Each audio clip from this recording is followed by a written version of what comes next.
financial data security in the age of computer hackers. Given that the PA just turned on, it is a testament to the fact to members, welcome home. I assume we have many of our colleagues who are furiously running from HVC 201 as we speak. For our witnesses and for the audience, we have been nomads since the beginning of the year. So you will notice a few changes in the room. This renovation was caused by an upgrade of the audio-visual systems. Although I did not specifically request it, I now notice there are twice as many microphones in our hearing room as before. I wish to notify members that does not mean they can speak twice as long. That doesn't go along with the microphones. In addition, you will notice that our witnesses are quite a ways away, that we have less room for the public. As hearing rooms are renovated, they must be made and should be made compliant with the Americans with Disabilities Act. This room complies with that ADA statute, which means every row has been enlarged, which means we have lost part of our gallery, but the overflow room is still alive and well. In addition, for those who've ever moved into a new home or new apartment, there is such a thing known as a punch list. And so for some of the subcommittees, you may be kicked out of this room over the next 5 to 7 days as that punch list is attended to. Another change in our committee room, if you will look over my left shoulder, you will see the portrait of our most recent chairman, Spencer Bacchus. For those who have some tenure on the committee, myself and the ranking member, to have Barney over one shoulder and Spencer over the other, it kind of seems like old times. We certainly know of Barney's fierce intellect and tenacity, but I also hope that members will remember Spencer's gentle and kind leadership of this committee, and sometimes when emotions and passions start to run high, let's remember the example he set for us with respect and decency and, yes, humor. And somehow, any moment, I expect for these two to carry on one of their classic debates. We'll see if that actually happens or not.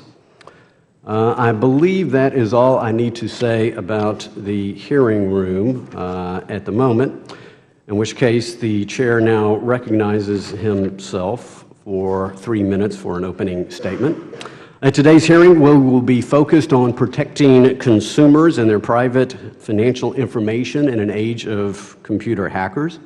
The world has experienced a technology revolution, one that has brought remarkable benefits to consumers and the broader economy, but it has also increased some risk on consumers by making the theft of their personal financial information a profitable enterprise for cyber criminals and computer hackers.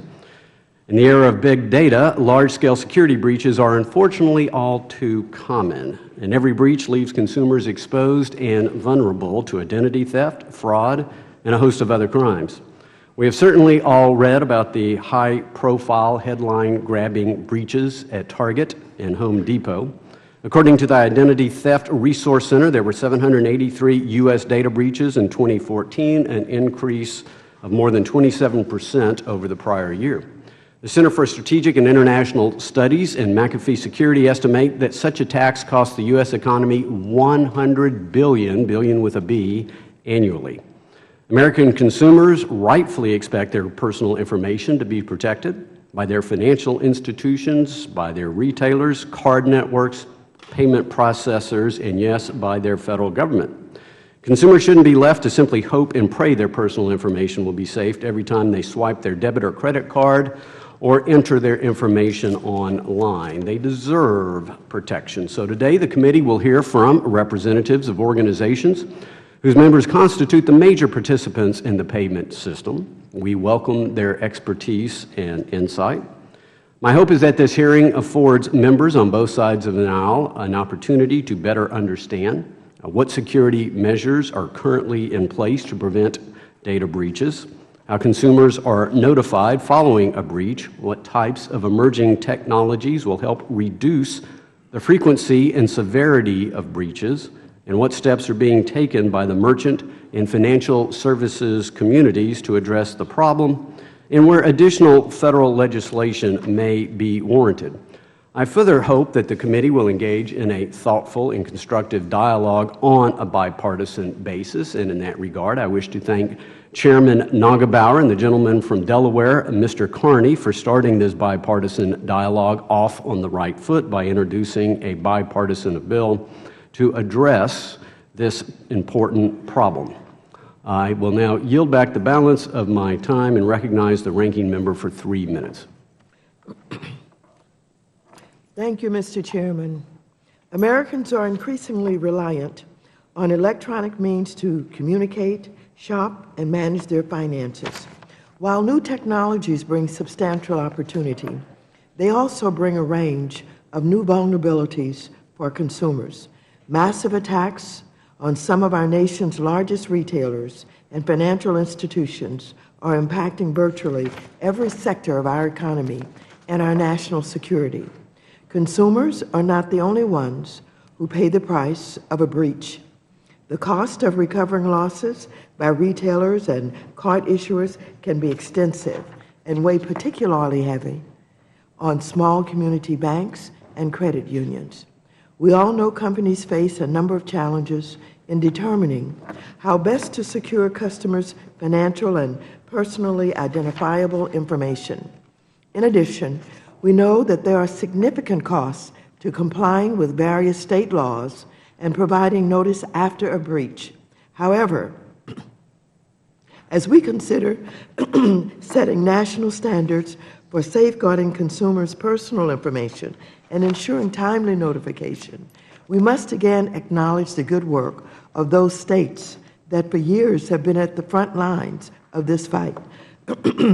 I believe that any federal preemption should complement states' protections and ensure at a minimum that state attorneys generals continue to play an important role in enforcement and notification standards. In setting minimal standards, we need to be careful not to hamstring our states and federal regulators' ability to continue adapting and strengthening protections for consumers. Otherwise, we will limit regulators' ability to keep up with technological change, and we must preserve a private right of action for consumers and for financial institutions to ensure that affected entities and breach victims have legal recourse. Further, consumers must be consistently provided with clear disclosures of the rights and remedies available to them so that they remain aware of the various ways in which they can protect themselves from identity theft and fraud and other cyber crimes. Mr. Chairman, efforts to guard against cyber threats are critically important and shouldn't devolve into the same partisan fault lines we have seen on far too many other issues before this committee, such as the baseless attacks on watchdogs like the CFPB and blocking efforts to reauthorize the charter of the Export-Import Bank, which expires in just 22 legislative days. With that, I look forward to hearing from the witnesses today, and I yield back the balance of my time. Gentlelady yields back. The chair now recognizes the gentleman from Texas, Mr. Nagebauer, chairman of our Financial Institutions Subcommittee. Thank you, Mr. Chairman. You know, we live in a world where the global marketplace is supported by a global payment system. It delivers payment services to consumers in the blink of an eye. Immense amounts of sensitive consumer information is transferred and processed and stored in any one transaction. The security of the system is only as strong as its weakest link, and today I look forward to learning more about the new payment technologies that continue to facilitate payment efficiency, speed, and security. I'm hopeful we can have a robust policy discussion about what new data security standards are needed to level the playing field. This month, the Congressman Carney and I introduced a bipartisan legislation which builds on the work of Senators Carper and Blunt. Our starting point was to look at the Gramm-Leach-Bliley, which laid out a robust data security framework for financial institutions. Almost 16 years later, this framework has worked very well. The data security standards in H.R. 2205 is based on certain core principles. First, because we have a global payment system, we need a national data security standard and a national breach notification standard. This standard must minimize regulatory requirements, but must carry with it strong federal enforcement mechanism. Second, the data security standard must be technology neutral and process specific.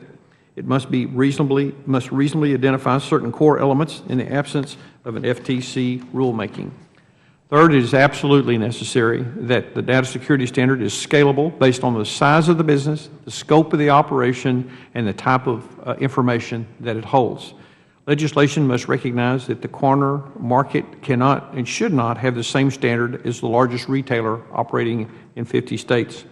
While I'm confident in our bipartisan legislation, I'm open to working with any member of the interested groups, one, to minimize unintended consequences and to continue tailoring this legislation.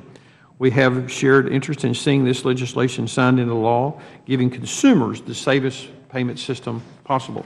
And with that, I want to thank our panel for being here this morning, and I look forward to based on looking at the testimony that's been entered. I think this is going to be very informative for our members, and I think it's good that we have these different interests at the table today. And so, Mr. Chairman, I look forward to a very informative hearing. Gentleman yields back. The chair now recognizes the gentleman from Delaware, Mr. Carney, for 2 minutes. Thank you, Mr. Chairman. Mr. Chairman, over the last decade alone, data breaches have compromised nearly 1 billion records containing sensitive consumer financial information. Experts estimate that when data breach occurs in the United States, it directly costs consumers an average of $290 per victim. Studies show that cyber criminals are costing U.S. companies approximately $100 billion a year. One thing is clear: the current patchwork of 47 different state data breach laws is failing to protect American consumers. That's why Mr. Nugelbauer and I have worked together on a bipartisan effort to develop a data security and breach notification framework that all relevant stakeholders can operate within. We think consumers and the companies that handle their personal financial data should all know the rules of the road when it comes to the standard for protecting this data. Our bill, H.R. 2205, the Data Security Act, builds off the efforts by Senators Carper and Blunt across the Capitol. The bill implements a strong national data breach notification standard. It requires companies to enact a data security program that's robust and scalable, and with the goal of protecting consumers' personal information from breaches. And it sets a reasonable standard for accurate and timely notice to consumers when a breach occurs. Importantly, the bill's requirements avoid a one-size-fits-all approach. It allows companies of varying sizes and complexity to find a program that is tailored and effective for their business. As with any comprehensive piece of legislation, our bill can always be improved. The example clarifying that the preemption provision does not have unintended consequences outside the issues covered in this bill merits further attention. I'm looking forward to working with my colleagues on both sides of the aisle to make improvements to this legislation where necessary. The fact is, though, that the White House, Congress, and the private sector and consumers all agree that the status quo is not acceptable. And I'm encouraged that this committee is having this hearing today and that we're moving forward to protect consumers, businesses, and the American economy. I'd like to thank Mr. Nugelbauer for his leadership on this issue, and I look forward to hearing the witnesses' testimony and feedback in this hearing this morning. Thank you. I yield back. Gentleman yields back, and indeed it is time to hear from our witnesses. We welcome each and every one of them to the panel. First, the Honorable Tim Pawlenty, the President and Chief Executive Officer of the Financial Services Roundtable and former Governor of the State of Minnesota. Mr. Brian Dodge is the Executive Vice President of Communications and Strategic Initiatives at the Retail Industry Leaders Association. Mr. Jason Oxman is the Chief Executive Officer of the Electronic Transactions Association. Mr. Stephen Orfe is the General Manager at PCI Security Standards Council. Last but not least, Ms. Laura Moy is a Senior Policy Counsel at the Open Technology Institute.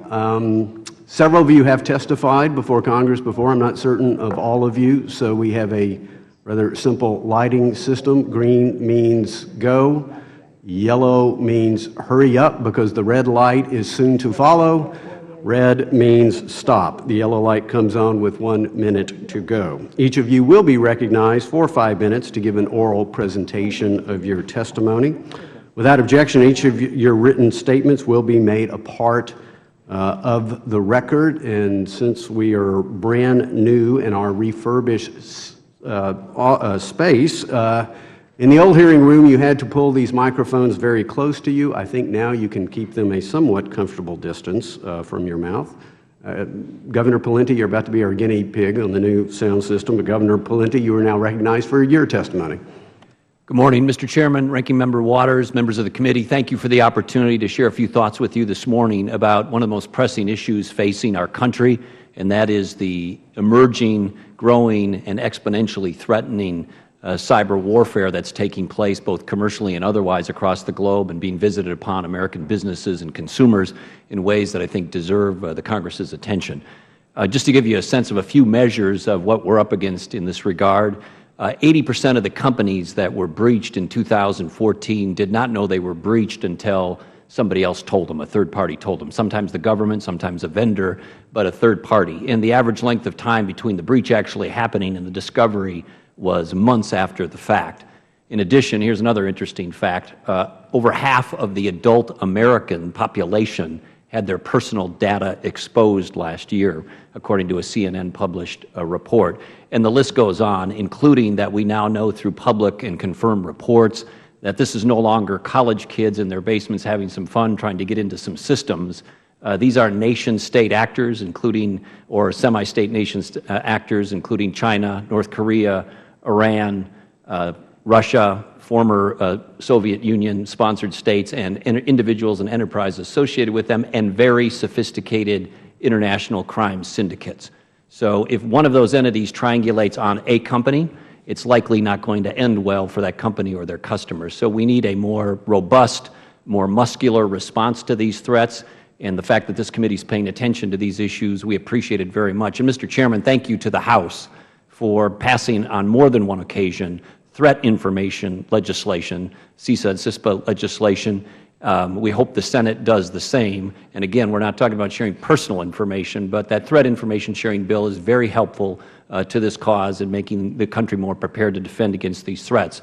As it relates to the financial service sector and the payments system, our sector, as the Chairman mentioned, has been dealing with these issues in a regulated context for quite some time. Gramm-Leach-Bliley passed in 1999. Part of that act, of course, was to visit upon this industry data security standards and enforcement mechanisms, including part of the examination process. That, I think, has served the industry well. As you look at the percent of breaches that have taken place in recent years, our sector has the lowest breach incident rate. Still have a lot of work to do, but compared to other major sectors, is progress, and that's because of some of the good work that's been done since Gramm-Leach-Bliley and otherwise. We're about to launch some more secure top-level domains, .bank and .insurance, which should help with these issues. We've been involved in an information sharing and analysis center, one of the first in the country that's most robust, the FSISAC, and more. As it relates to the payment system, it's about to get a lot better. We're going to move as a next step to the chip-enabled cards. It's already happening. The networks have said, look, if you want to avoid fraud liability, you've got to make this transition towards the end of 2015. There's some saying, look, we're not ready. It's going to take a little longer. But over the course of the next couple of years, almost all cards are going to be chip cards, and that's going to help. But don't be focused just on that. That's technology from the 1960s. Magnetic strips were invented in the 1960s. Pins were invented in the 1960s. Chips, of course, more recently, but it's moving well beyond that discussion. The new technologies that are coming forward and being actively considered include voice recognition, facial recognition, biometrics, location confirmation, gesture recognition, and a lot more. So this space is evolving extremely rapidly and is going to continue to evolve as new technology emerges. As to the legislation that's before you, Congressman Nagelbauer, Congressman Carney, thank you very much. We strongly support H.R. 2205. We think it's an excellent piece of work. May need some modifications, as Congressman Carney mentioned, but it does some important things. It creates for all sectors, not just the healthcare sector or the financial service sector, a data security standard, which is really important, and it's flexible. We're only as strong as the weakest link in the chain. If we've got strong standards, but one of the other links in the chain don't, the whole system's exposed. So thank you for putting the marker down on a strong national data security standard. We strongly support that. Another important piece of the bill is a uniform data breach notification law. Many states, including my own, have strong laws in this regard, but as you think about cyberspace and how commerce gets conducted now, it doesn't make a lot of sense to have 50 different standards, 50 different approaches, 50 different responses to a breach and the notification relating to it. And in closing, as you think about this, we're not asking for any current state initiatives to be diluted. We think if you set a standard, set it high, make it nation leading. And I'm out of time. Mr. Chairman, again, thank you for the chance to be here this morning. Thank you to Congressman Naugebauer and Carney for their leadership on these issues. We strongly support what you're trying to do. Thank you, Governor. Mr. Dodge, you're now recognized for 5 minutes for your testimony. Thank you and good morning. Chairman Hensarling, Ranking Member Waters, members of the committee, my name is Brian Dodge, and I'm an Executive Vice President with the Retail Industry Leaders Association. Thank you for the opportunity to testify today about data security and the steps the retail industry is taking on this important issue and to protect consumers. RILA is the trade association of the world's largest and most innovative retail companies. Retailers embrace innovative technology to provide American consumers with unparalleled services and products. While technology presents great opportunities, nation-states, criminal organizations, and other bad actors are also using it to attack businesses, institutions, and governments. As we have seen, no organization is immune from attacks. Retailers understand that defense against cyber attacks must be an ongoing effort. As leaders in the retail community, we are taking new and significant steps to enhance cybersecurity throughout the industry. To that end, last year, RILA formed the Retail Cyber Intelligence Sharing Center, or RCISC, in partnership with America's most recognized retailers. The center has opened a steady flow of information sharing between retailers, law enforcement, and other relevant stakeholders. Also, the RCISC has recently established a formal working relationship with the Financial Services ISAC, a move that will, among other things, ensure collaboration across the payments ecosystem on these issues. RILA applauds the House for passing cyber information sharing legislation, and we hope the Senate will quickly take up and adopt H.R. 1560's flexible approach to electronic sharing. While I expect we will discuss many cybersecurity topics today, one area of security that needs immediate attention is payment card technology. The woefully outdated magnetic stripe technology used on cards today is the chief vulnerability in the payments ecosystem. Retailers are estimated to be investing more than $8.6 billion to upgrade card terminals to accept chip cards by later this year. However, the new cards will not be issued with pins. Chip and pin technology has proven to dramatically reduce fraud when it's been deployed elsewhere around the world.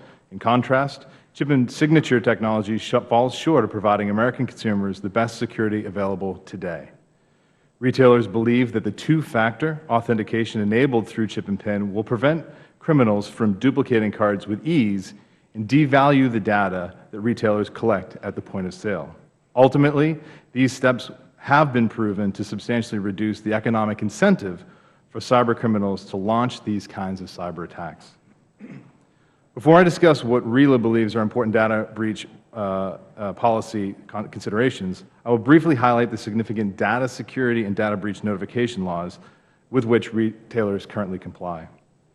47 states, the District of Columbia, Guam, Puerto Rico, and the U.S. Virgin Islands have adopted data breach notification laws. In addition, retailers are subject to robust data security regulatory regimes. The Federal Trade Commission has prosecuted more than 50 cases against businesses that it charged with failing to maintain reasonable data security practices. These actions have created a common law of consent decrees that clearly spell out the data security standards expected of businesses. Additionally, inadequate data security measures for personal information can lead to violations of express state data security laws. Also, many states have so-called little FTC acts that can be used to enforce against what attorneys general deem to be unreasonable data security practices. Finally, retailers voluntarily and by contract follow a variety of security standards, including those maintained by PCI, NIST, and ISO. While retailers diligently comply with this range of data breach notice and data requirements, a carefully crafted federal data breach law can clear up regulatory confusion and better protect and notify customers. RILA supports federal data breach legislation that is practical and proportional and sets a single national standard. RILA supports data breach legislation that creates a single national notification standard that allows businesses to focus on quickly providing affected individuals with actionable information, that ensures that targeted notice is required only when there is an actual risk of identity theft, economic loss, or harm, that ensures that the responsibility to notice is that of the entity breached, but provides flexibility for entities to contractually determine the notifying party, that establishes a precise and targeted definition for personal information, that recognizes that retailers already have robust data security obligations, and that security must be able to adapt over time. I thank the committee for inviting me today, and I look forward to answering your questions. Mr. Oxman, you are now recognized for 5 minutes for your testimony. Thank you, Mr. Chairman. Thanks to you, Ranking Member Waters, and the committee for the opportunity to be here today. I'm Jason Oxman, the CEO of the Electronic Transactions Association. ETA is the trade association of the payments industry. Our more than 500 member companies are focused on providing the world's most secure, reliable, and functional payment systems to American merchants and consumers. Electronic payments in the United States are largely invisible to consumers because, simply put, they just work. U.S. consumers carry 1.2 billion credit, debit, and prepaid cards in their wallets, and they can use those cards to pay electronically at more than 8 million merchants in the United States. Indeed, ETA member companies process more than $5 trillion in U.S. consumer spending every year. That means thousands of transactions are moving across our network every second. Now, consumers enjoy a wide variety of ways to pay electronically, including in person with a card or a mobile device or a watch, or remotely via phone or over the internet. And from the moment that a consumer initiates a payment, the transaction is securely transmitted, authorized, and processed within a matter of seconds. ETA member companies take very seriously the obligation to protect the security of their customers' information. Consumers in the United States choose electronic payments because they benefit from zero liability for fraud, making electronic payments the safest and most secure way to pay. Today, criminal fraud amounts to less than 6 cents of every $100 processed in transactions. It's a fraction of 1/10%. Now, even though fraud represents a tiny percentage of overall transaction volume, we're deploying cutting-edge new technology and using self-regulatory industry guidelines to bolster the fight against fraud. I'd like to highlight 3 concrete steps our industry is taking to protect consumer information and prevent data breach. First, ETA members are deploying EMV-enabled chip cards to fight the #1 cause of card fraud, counterfeit cards. Counterfeit cards represent about 2/3 of card-present fraud in the U.S. today. Now, chip cards prevent cards from being counterfeited. They don't stop data breaches, but they do make it harder for criminals to reap the rewards of those data breaches. Chip migration happening now in the United States. It's the most complicated overhaul of our payments technology system in the 40 years since the magnetic stripe card was introduced. Our banks need to replace more than 1 billion cards. Merchants need to upgrade point-of-sale equipment at more than 10 million locations. But we're working together and we're getting it done. Second, our industry is deploying new tokenization technology that replaces card information with a one-time use token. Even if intercepted by criminals, these tokens cannot be used to generate fraudulent transactions. Think of a token as a mathematical cryptogram that can't be reproduced. One well-known implementation of tokenization is in mobile payments, where the customer's phone or watch generates that token for use. Tokens can also be used in card environments as well, and we're working with our merchant partners to deploy tokenization technology at both brick-and-mortar and online retail. Third, ETA members are helping merchants secure the point of sale by deploying new encryption technologies. Point-to-point encryption is a way to secure all entry points against an attack.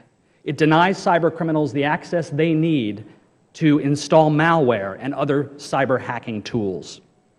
As our industry deploys all of these layered technologies, I also want to affirm ETA's strong support for legislation that creates uniform national data standards and data protection breach standards as well. Such standards must be industry neutral, they must be preemptive of state law, and this is the approach set out in H.R. 2205, which ETA strongly supports. We applaud Chairman Nagelbauer and Mr. Carney for engaging in this important dialogue with this legislation. ETA also supports legislation to promote information sharing. Sharing of information across government and across technology and manufacturing companies will support prevention of and investigation of breaches and ensure against cyber attacks. Cyber criminals are increasingly sophisticated, they're global in scope, and we're working proactively to address every threat. We must not forget that these data breaches of merchants and consumers make them victims of crime. We share a desire to stamp out fraud, and we take seriously our responsibility, all of our customers, to do so. Thank you for the opportunity to be here. Look forward to your questions, Mr. Chairman. Mr. Orfe, you're now recognized for your testimony. Thank you, sir. Good morning. My name is Stephen Orfe. I'm the General Manager of the PCI Security Standards Council. I had the privilege of leading a talented and deeply committed membership organization that is responsible for the developing and maintaining the global data security standards for the payment card industry. Our approach combines people, process, and technology. Continuous effort in applying our standards is the best line of defense against organized crime, state-funded actors, and criminals who threaten our way of life and attempt to undermine our confidence in the financial system. Everyone has been victimized by these criminals, and we know the very real harm caused by breaches. Developing standards to protect payment card data is something the private sector, and specifically PCI, is uniquely qualified to do. Consumers are understandably upset when their payment card data is put at risk. The Council was created to proactively protect consumers' payment card data. Our community of over 1,000 of the world's leading businesses tackling data security challenges, from simple issues, for example, the word password is still one of the most commonly used passwords, and to complex issues like encryption. Our standards are a solid foundation for a multi-layered security approach. We aim to remove payment card data if it is no longer needed. Simply put, if you don't need it, don't store it. If it's needed, then protect it and reduce the incentives for criminals to steal. And here's how we do that. The data security standard is built on 12 principles covering everything from logical to physical security and much more. It's updated regularly through feedback from our global community. We manage 8 other standards that cover card production, PIN entry devices, payment applications, and much, much more. We work on technologies, best practices, and provide market guidance. We have laboratories to vet solutions that we list on our website. All of our information is free. Our mission is to educate, empower, and protect. Now, our endgame strategy is to devalue the data so that it is useless in the hands of the bad guys.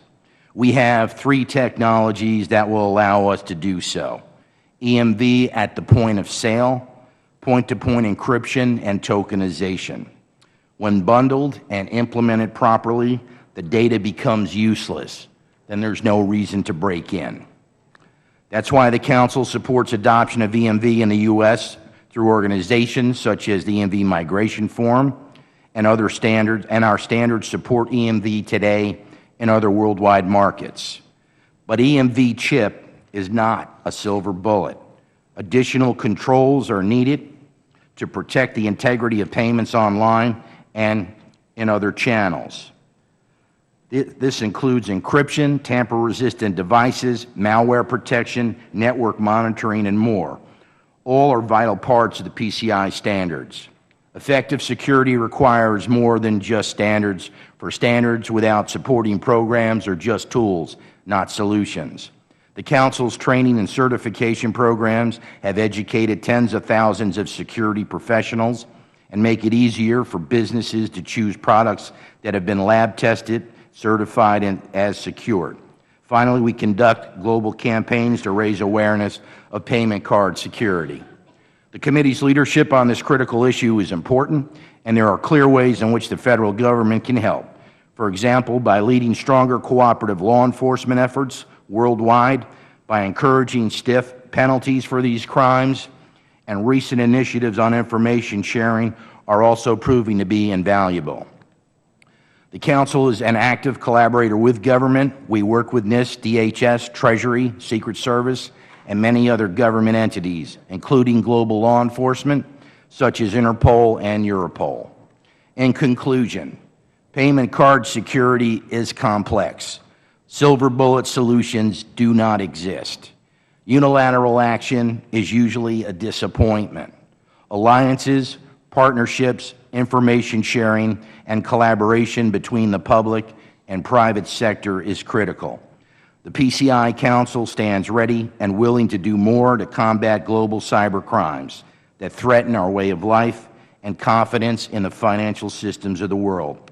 We thank the committee for taking a leadership role and seeking solutions to one of the largest security concerns of our time. Thank you. Thank you. Ms. Moy, you are now recognized for your testimony. Thank you. Thank you so much, Mr. Chairman. Thank you. Good morning, Ranking Member Waters. Good morning, other members of the committee. Thank you so much for your commitment to addressing data security and data breaches, and for the opportunity to testify on this important issue. Consumers today share tremendous amounts of information about themselves. Consumers benefit from sharing information, but they can be harmed if that information is compromised. For the most part, the states are actively dealing with this issue in ways tailored to address the needs of their own residents, but with a large body of common elements. At least 29 states have introduced or are considering breach notification bills or resolutions this year alone. Bills in 27 of those states would amend existing laws to account for changing needs and changing threats. Only 3 states have no breach notification law on the books, and 2 of those states have considered bills this year to change that. Consumers would therefore be best served by a federal bill on this subject that sets a floor for disparate state laws, not a ceiling. But to the extent Congress seriously considers broad preemption, any new federal standard should strengthen or at least preserve important protections that consumers currently enjoy at both the state and federal levels. Because any broadly preemptive federal bill would bring an end to the rich legislative activity on the issue taking place in state legislatures, it would also need to provide a similarly agile mechanism for quickly adjusting the law in the future to match developing technology and new threats. Unfortunately, a number of recent legislative proposals would actually diminish consumer protections in a number of ways by replacing strong and broad state protections with a weaker federal standard. In addition, a number of the bills do not provide the flexibility we need to make sure consumers' personal information remains protected as the information landscape changes. Don't get me wrong, most of the bills we have seen would certainly offer some new benefits for consumers, but many consumer and privacy advocates, myself included, question whether those new benefits outweigh the potential harm to state jurisdiction and to consumers' existing protections. I will therefore focus today on 4 potential shortcomings of federal legislation that would need to be addressed in order to ensure that any new bill represents a net gain for all consumers. First, federal legislation should not ignore the serious physical, emotional, and other non-financial harms that consumers could suffer as a result of misuses of their personal information. A bill that would both preempt state laws and condition breach notification on demonstrated risk of financial harm could actually reduce consumer protections in 33 states and the District of Columbia, where the existing law either has no harm trigger or has one that is not limited to financial harm. Second, federal legislation should not eliminate data security and breach notification protections for types of data that are currently protected under state or federal law. Some current legislative proposals feature a narrow class of protected information along with broad preemption. Such legislation would eliminate protections consumers currently rely on at the state and sometimes federal level. For example, many bills would eliminate protections in 10 states for health information, or eliminate federal protections for telecommunications, cable, and satellite records. Third, federal legislation should provide a means to expand the range of information covered by the bill as technology develops. The 10 state breach notification laws that now cover health information represent a clear trend, as states are currently updating existing consumer protections to respond to the growing threat of medical identity theft. We can't always forecast the next big threat years in advance, but unfortunately, we know that there will be one. Federal legislation on this topic must provide flexibility to meet new threats, whether by continuing to allow states to protect classes of information that fall outside the four corners of the bill, or by establishing agency rulemaking authority on the definition of personal information. Fourth and finally, federal legislation should include enforcement authority for state attorneys general. Thousands of data breaches are reported each year, many of which affect only a small number of consumers. Federal agencies are well equipped to address large data security and breach notification cases, but they could be overwhelmed if they lose the complementary support of state AGs, especially when it comes to handling smaller cases, providing guidance to small businesses, and providing resources for local consumers. I and many of my fellow privacy stakeholders are not unequivocally opposed to the idea of federal data security and breach notification legislation, but any such legislation must strike a careful balance between preempting existing laws and providing consumers with new protections. The Open Technology Institute, therefore, appreciates your close examination of this issue, and I'm looking forward to your questions. Thank you. The chair now yields himself 5 minutes for questioning. So based on my unofficial survey of the good folks in the 5th District of Texas that I have the privilege of representing, data breach, although they don't typically use that phrase, certainly makes their top 20 anxiety list and probably their top 10 when they think of identity theft, other forms of theft, privacy loss. So it's a very serious matter, but as Ms. Moy was positing in her testimony, there is a cost and a benefit associated with anything we do around here. To state the obvious, we are lawmakers, and there was a law made about 15 years ago, Graham-Leach-Bliley, that dictated standards. There's been a lot of innovation since Graham-Leach-Bliley was written into law. So let's start with you, Governor Pawlenty. What exactly is broke? What needs fixing here? Where does Graham-Leach-Bliley work? Where doesn't it work? Well, Mr. Chairman, thank you. It's a great question. If you just step back from how individuals might characterize it and ask them these questions, how's the current system working? You know, half of the adult American population has their personal data exposed in 1 year. It is not a stretch of the imagination to think somebody could get into the electrical grid and shut it down in a big part of the country, not for a day, but for a month or months on end. You do that and you lose electricity in your district, lose pressure for national gas pipelines, points of sales go down, you can't transact anything electronically. You've got a very, not existential, but very dramatic impact on the country. So it requires, I think, a sense of urgency and a sense of understanding regarding the magnitude of the threat. As to Graham-Leach-Bliley, it works. It's flexible, makes accommodations for the size of the business, but it says given the importance of this infrastructure to the country, if the payment system doesn't work, it's stalled or people lose confidence in it, you're going to have a big piece of the economy grind to a halt. There's trillions of dollars of payments that flow through the northeastern United States per day. If that gets shut down or disrupted or interrupted, you've got a material, I would say, bordering on existential threat to the economy of the country. So this is an urgent deal. It is growing in terms of its concern exponentially. Graham-Leach-Bliley works. However, no institution is immune. We have some of our biggest institutions have been breached. The best in the world, the NSA, by everybody 10 out of 10 in terms of world-class capabilities in this regard, breached by an insider threat. So there is much more work to be done on all fronts, and we're the best of class. Financial services, it gets breached from time. We manage it. People get their money back. It's inconvenient. But the other sectors that don't have these kind of standards and capabilities need to up their game, and you can help lead that effort. Mr. Oxman, you in your testimony, I think were lauding the elements of the legislation, Mr. Nagelbauer, Mr. Carney, about preemption, national standards. It seems to be an open question in Ms. Moy's mind regarding preemption and perhaps national standards. So why do you consider preemption and national standards to be so important? Yeah, Mr. Chairman, as a number of witnesses noted, we all share an interest in ensuring that consumers and merchants are protected. But when something does go wrong, we also need to make sure that we get the word out as quickly, efficiently as possible, and make sure those protections that are available under law kick in. The reason that consumers use electronic payments is because they are 100% protected against any liability for fraud, but we still need to get information out to them.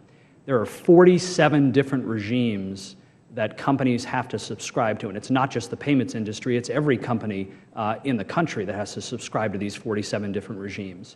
They all appoint different time, place, and manner for the notification. They all have different triggers for what kind of notification has to take place. Some of them are even contradictory. There's one state that actually requires the breach notification include information detailed about the breach itself. There's another state that makes it illegal to include any information about the breach itself. So in some cases, they're contradictory. If we had a uniform national standard, it would allow everyone in the ecosystem to work together toward the same goal, which is to provide that reasonable notice that needs to be provided as quickly as possible. In my remaining time, Governor Pawlenty, back to you. So our colleagues on the Energy and Commerce Committee have reported a piece of legislation with regard to a national breach notification law that only impacts retailers. Should this committee not act, from your vantage point, what does the world look like if that E&C, Energy and Commerce bill, becomes law? Mr. Chairman, I know time is short. Don't let the perfect get in the way of the good. We'd like to have these standards apply across the board. Otherwise, their effect is diluted. I mean, we can be really good, but if our partner in payments has a flawed, outdated, weak system at a point of sale or in a back room at, say, fill-in-the-blank retailer or a different sector, the whole chain of events gets compromised. So it's only as good as the whole chain. And if you just do one piece, you're missing a very important part or opportunity to up the game of the whole system. It's an ecosystem. It has to be addressed holistically or the whole system is compromised. My time has expired. The Chair now recognizes the ranking member for 5 minutes. Thank you very much, Mr. Chairman. First, I'd like to thank Mr. Carney and Mr. Nagelbauer for the work that they've done on this legislation. I believe that both sides of the aisle are concerned about getting a strong piece of legislation that will protect our consumers. This is a bipartisan issue, and we should not spend a lot of time fighting about some aspects of this initiative, but rather we should work out whatever the differences may be. From what I can understand, there are those who believe that the federal law should be a floor rather than a ceiling. And there are those who believe that where you have states who have stronger laws, we should not preempt those states. As I understand it, despite the fact that we have varying laws in our states now, they all have similarities.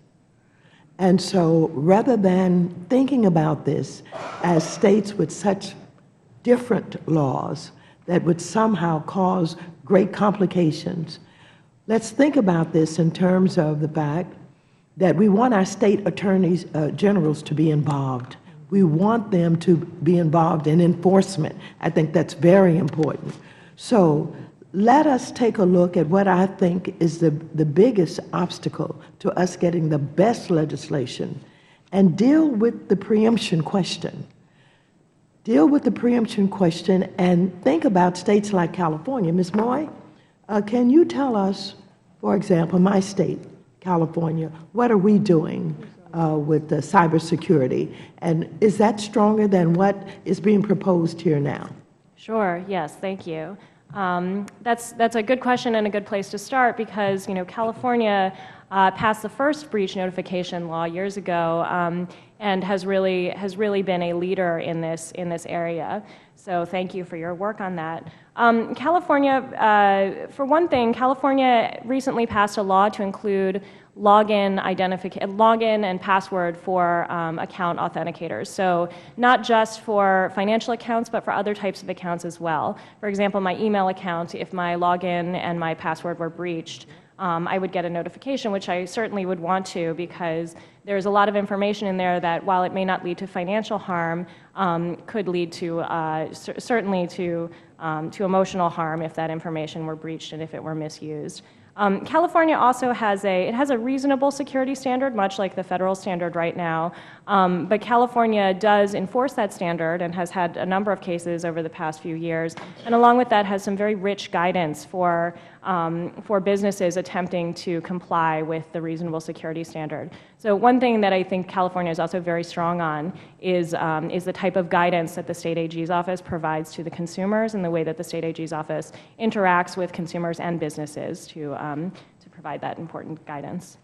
Thank you very much. So I'm sure that none of us would want to interfere with states' abilities to have the strongest possible laws for cybersecurity. And so, Ms. Moy, don't you think that perhaps the federal law should be a floor, and that we should certainly allow states that have tougher laws to be able to enforce those laws, and that would require the attorneys generals to be involved? Do you think that is the best way to approach this? I do think that from the consumer's perspective, that would provide the strongest protection.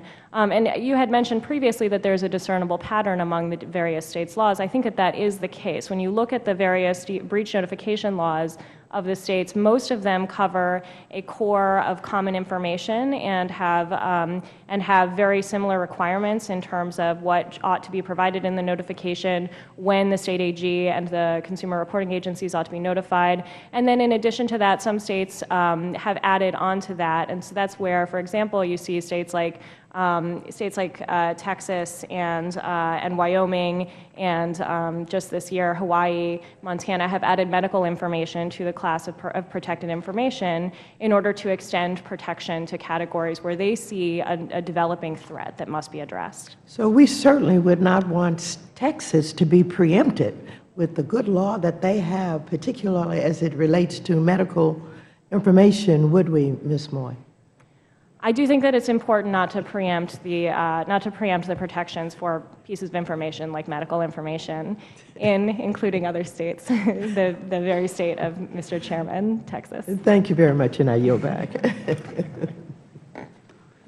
The chair understood the subtle point. The chair now recognizes another gentleman from Texas, the chairman of our Financial Institutions Subcommittee, Mr. Nagelbauer, for 5 minutes. Thank you, Mr. Chairman. I would note that if you let the federal standard be the floor and then all the states then have an opportunity to start one up each other, then basically we're right back where we are now, and that defeats the purpose of having a federal standard. Mr. Dodge, in reading your testimony last night on our proposed data security legislation, there's actually a lot that I think you and I agree on. I'm hoping today that maybe we can discuss some of the provisions where we maybe have a little bit of a difference of opinion, in hopes that we could have a better understanding of where everybody is on this issue. I look at on page 7 of your testimony, and you state retailers support a carefully calibrated, reasonable data security standard. Under H.R. 2205, Mr. Carney and I laid out a data security standard that is process-specific and based on certain key elements of data security programs that have worked well under Gramm-Leach-Bliley. To ensure the smaller retailers are not unduly burdened, we calibrate the standard to match the size, scope, and type of information that those entities hold. Further, there are some process requirements that say if they don't apply to you, you don't have to necessarily implement them.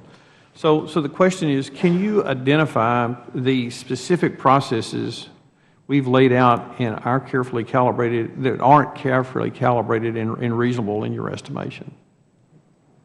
Well, thank you for the question. And I think, first, it's important that we be having this debate about the proper national data security standards to help businesses address this growing and sophisticated threat.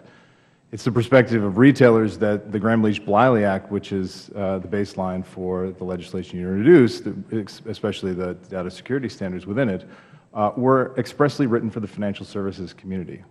The industries are very different. Anybody who's ever filled out a mortgage understands that the information that a bank holds is very different from that of a retailer. If we were to pursue legislation that replicated or shoehorned the Gramm-Leach-Bliley Act to apply to the rest of the business community, we would be applying this law to industries beyond the retail industry, of course, well beyond us, into high-tech, internet, app makers, big and small. And so we think that the history of enforcement through the Federal Trade Commission provides a good standard that is very clear and strong for businesses to adapt to meet today's challenges, and it evolves for the future. We don't think that you can regulate your way to security, that we need to employ layers of security. We need to start with the baseline that we believe is a strong standard, emboldening the Federal Trade Commission to enforce these standards, and then look at other ways for us to work together, including strengthening the payment system by advancing the security that's in that system today. Now, you mentioned, I think, 50 FTC enforcement actions since 2001. That would be 3.1 a year. And so if you believe that FTC is your enforcement agency, do you support then giving FTC then rulemaking authority to make a uniform standard? So the FTC has enforced these cases under the Unfair and Deceptive Practices Act, or the Section 5 of the FTC Act. We think that giving them the express authority from Congress is the right way to go about it, and it would preserve the flexibility that they needed in order to adapt to the threats as they changed over time. Yeah, well, the question is, would you support then them promulgating standards that make sure that the playing field is level and that you are doing the things that are specifically necessary in your industry to have a uniform standard? So we wouldn't support rulemaking because we think that's the purpose of passing a law. We think Congress has the privilege of defining the law and then leave it to the agency to adapt it over time. They have the flexibility under current law. Well, isn't that what we're trying to do then? Congress is trying to pass a uniform standard? Exactly. Exactly. And we believe that providing the FTC the authority to enforce data security laws based on the case law to date, the common law based on the 50 cases, would provide businesses not only with the clarity that they need on what the expectations are of government, but the flexibility for the enforcement agency, in this case the FTC, to evolve over time to meet new threats. So do your members take steps to protect consumers' data? Absolutely. There's no more important relationship in the retail business than that they build and maintain with their customers. And obviously, a data breach, would be a breach of trust with those consumers. And so they work extremely hard to prevent data breaches. So if they're already doing it, what's the objection then to, just codifying that those are our standards and they're all reasonable and they should be applied across the industry? You're speaking specifically about a law that was written for the financial services community. I'm talking about the law I'm talking about my bill. Right. So Gramm-Leach-Bliley, which you would be expanding under your legislation, expanding Gramm-Leach-Bliley to the rest of the business community. What we're saying is that we should stick within the current regulatory structure that has the Federal Trade Commission as the regulator for most industries, and GLBA can remain cabin to the financial services community. We took principles from this, but this isn't a Gramm-Leach-Bliley rewrite. This is a uniform national federal standard. The time of the gentleman has expired. The chair now recognizes the gentleman from Delaware, Mr. Carney. Thank you, Mr. Chairman. Thank you to the panelists for coming today. I'd like to talk a little bit about this preemption issue because I know it's a concern for many of the members, and we've worked hard to try to address it. I said in my opening comments that the preemption provision in our bill should not have the unintended consequences outside the issues covered in the bill. So we don't believe that it affects the medical debt issue, which was raised a moment ago with respect to California. We'd certainly be willing to make that plain. Ms. Moy, you said, I thought I heard you say that we shouldn't have 50 different standards is not the answer. Is that what you said, or did I mishear your comments? So what I have said is that I think that the best for consumers would be to create a floor, not a ceiling, so that states can continue to. So set a national standard. and Right, and then, but allow then allow states to protect additional categories of information, for Right. example, So medical. my understanding is that 13 states now currently have data breach notification and standards like this, and that our legislation, our federal legislation, would be better than all of them except maybe one, which is Massachusetts. And I've been talking to some of my colleagues from Massachusetts. Would you agree with that?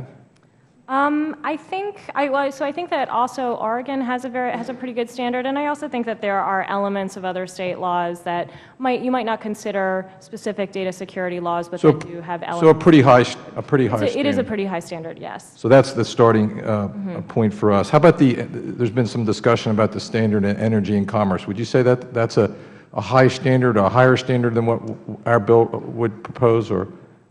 So that standard is a reasonableness standard that looks more like what the Federal Trade Commission is currently doing. And so I think the difference here is not only might there be a difference in what the language says, and in that bill, I think also we would be looking to the common law of the Federal Trade Commission. And others to flesh out what the specific requirements are. But it's also really important as we're thinking about how strong the security standard is to think about who has the enforcement power and who's actually going to be guiding the parties there. Because if the federal agencies are solely responsible for it, then even a very strong standard might not provide as strong protection as a general reasonableness standard that allows state AGs to continue to work on a piecemeal basis with entities that are trying to comply. Okay, so you think that the standard in our bill is a pretty good, pretty high standard in terms of a federal standard, but you believe that the states ought to have the flexibility to go beyond that, notwithstanding some of the issues that might create in terms of having different standards. How about this enforcement question? Have you looked at our bill in terms of the enforcement provisions in the bill, and how would you suggest that they be approved upon from your point of view? So I can't. I have looked at it. Unfortunately, I'm not prepared to provide a detailed response on the enforcement provision. So I would be happy to in writing if you would prefer that. But I do think that the key issue with respect to enforcement is that I believe your bill would only facilitate enforcement by federal agencies. And as I said, I really think. So you've said a number of times. I think what I heard you say is that allowing the state AGs some kind of role there would be an improvement. Again, not having looked at the details there, not to put words in your mouth. Yes. I believe that a very critical element here is that we must have enforcement authority. So I explore these issues just because, as I said in my opening statement, Mr. Neugebauer and I are willing to try to improve the bill so that we can get a greater consensus around it. We believe that, I think as you said, that a national standard is important to have, that 50 different standards is not kind of the way to go. It's got to be a high bar and one that's enforceable. Would any of the other panelists like to comment on the conversation that we've just had about preemption, about the standard and the enforceability of that standard? Yeah, if I could, Congressman Carney, I think the bill on a bipartisan basis really takes on this issue in the right way, and that is to recognize that the act of legislating to unify 47 disparate state regimes with a federal regime that is not preemptive would merely be adding a 48th regime and wouldn't serve the purposes that the legislation seeks to undertake, which is to protect consumers' financial information. And from ETA's perspective, the bill takes the right approach to ensure that that federal regime is operative and is not interfered with. And everybody agrees that we need a higher standard and kind of one standard across the country? We fully agree that there should be a national standard. We think that the states deserve a tremendous amount of credit for having acted in a place where the federal government has not yet, and that's why we believe that, as a broad concept, preemption strong law should offer state preemption, and as a broad concept, state AGs should have the ability to play a role in the enforcement of it. I see I'm out of time. Thank you, Mr. Chairman. Time of the gentleman has expired. The chair now recognizes the gentleman from New Jersey, Mr. Garrett, chairman of our Capital Markets Subcommittee.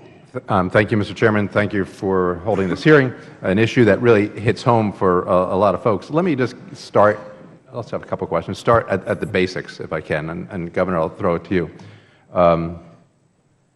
When there is a breach, or someone does steal your card and they go to a retailer and buy a TV and then you find out that you didn't, so on and so forth, who actually is responsible for that? Is it the Does Target have to pay the bill for that? Does the bank that issued my, my MasterCard, or if it's not that, is it the bank, or is it the Visa or MasterCard or Discover that's paying for that?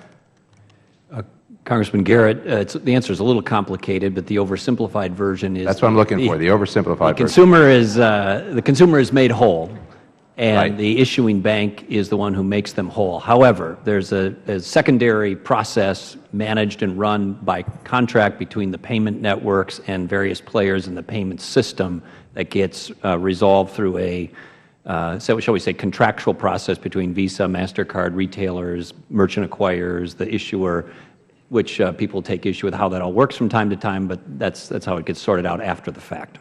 Oh, okay. Does anybody else want to give an over? I would just add to that. Yes, it's obviously the merchant ultimately pays for fraud in the wake of a data breach, should the data breach have occurred at a retailer. They also pay a variety of fees. There's 3 real fees that they pay total. The first one they pay on every transaction ever processed. It's an interchange fee. A component of it is a prepayment of fraud or prepayment of a data breach should one ever occur. And then post-breach, there's a fee associated with reissuing the cards. And right, so that's where the banks actually end up having to pay the $15 or whatever it is to actually pay to send me a new card every so often. But the merchant reemburses for those fees based on a... Really? Because I hear different stories on that. Yeah. I've included a schedule of that repayment in my written testimony. I'll take a look at that. So I just got one of these cards that have a little chip on it. And also, just to be clear on this, putting this chip on the card may help to some degree as far as the lost card or the stolen card and the data breach as far as going to the retailer.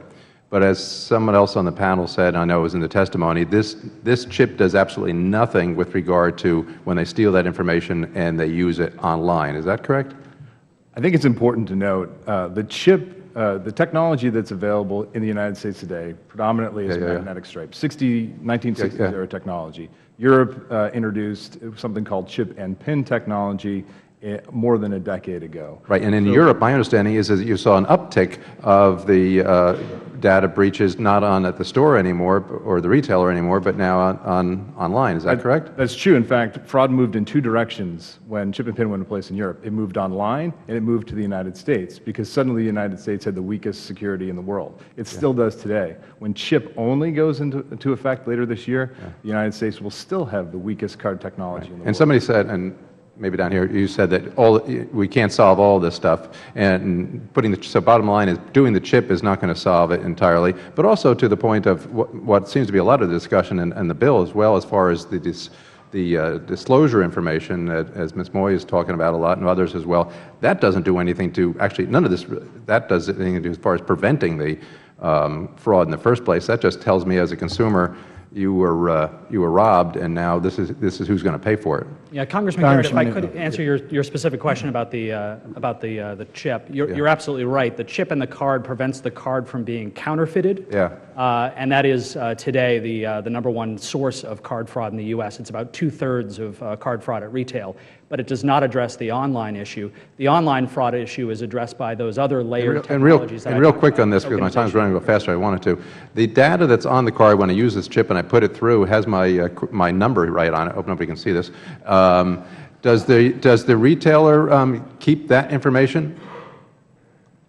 The retailer transacts that information. Yeah, so they have that information. So if somebody now breaches into but retailers are instituting, many have, and all are moving towards it to make sure that information. So it's still a place that it's still a target for, not to use that company, but it's still a target for the hacker to go into the retail or any of them, not just medical or whatever. The hospital keeps that information too, I guess, as a data source where they'll go try to breach it, and they won't be going to the retailer to use it, but they'll be doing it online. So it's still a target. Maybe even a larger target. Is that true now with the chip? Gee, my time's going quick. Is it a larger target because of that as well? I think it's important that we recognize that chip technology is really designed to button down the point of sale to defend against counterfeit and lost and stolen. Okay. It is but one critical layer of security. There are other technologies that have been referenced in testimony here today, such as point-to-point encryption and tokenization that will protect that data from the cyber breach you're referencing, Congressman.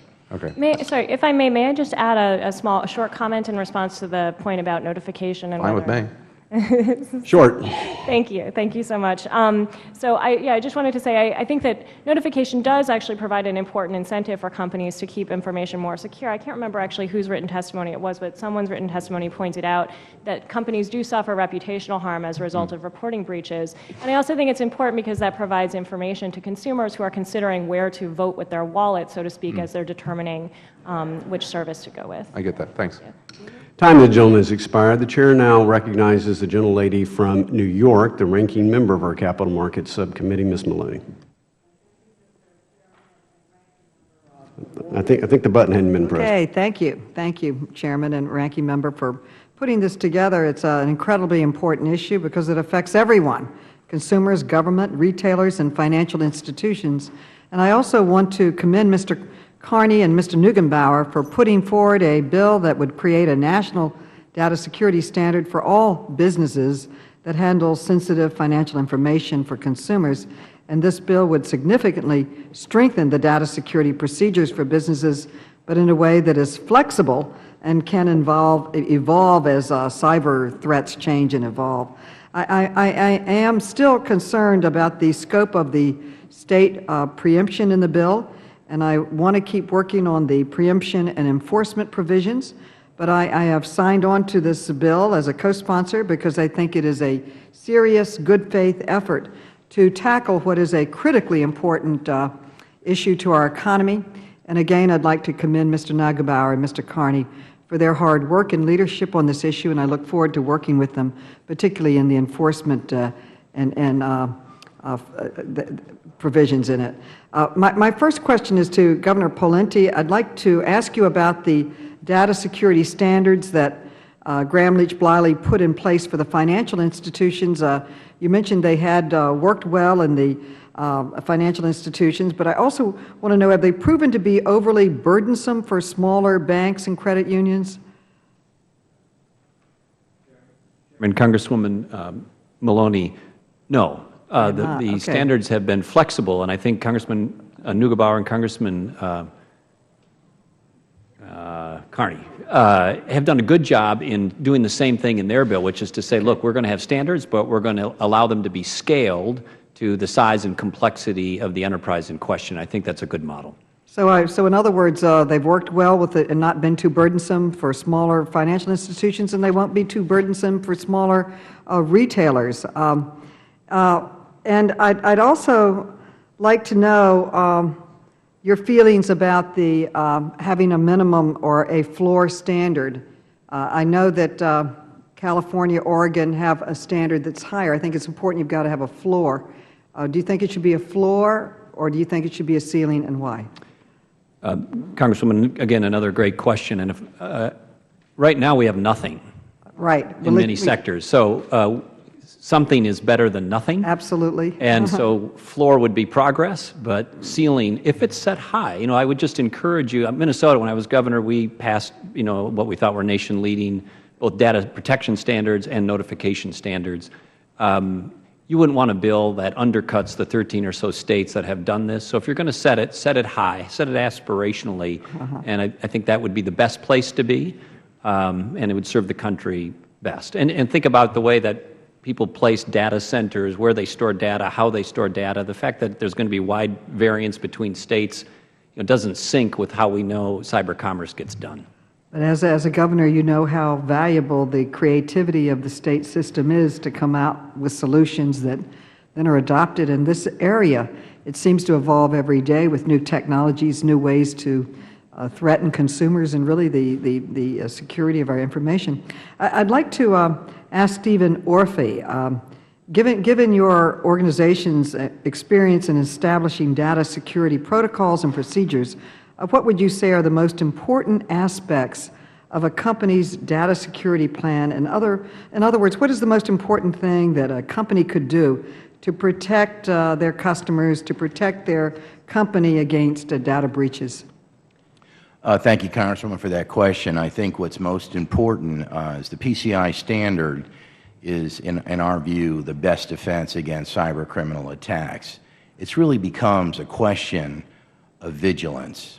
and being methodical and disciplined in your approach, and looking at and paying special attention to the fundamentals, doing the blocking and tackling, looking at the physical and logical security. It's day in and day out. It needs to be 24/7. It needs to be built into the DNA of an organization from the CEO right down to the working level. Okay, thank you. And you mentioned in your testimony, Mr.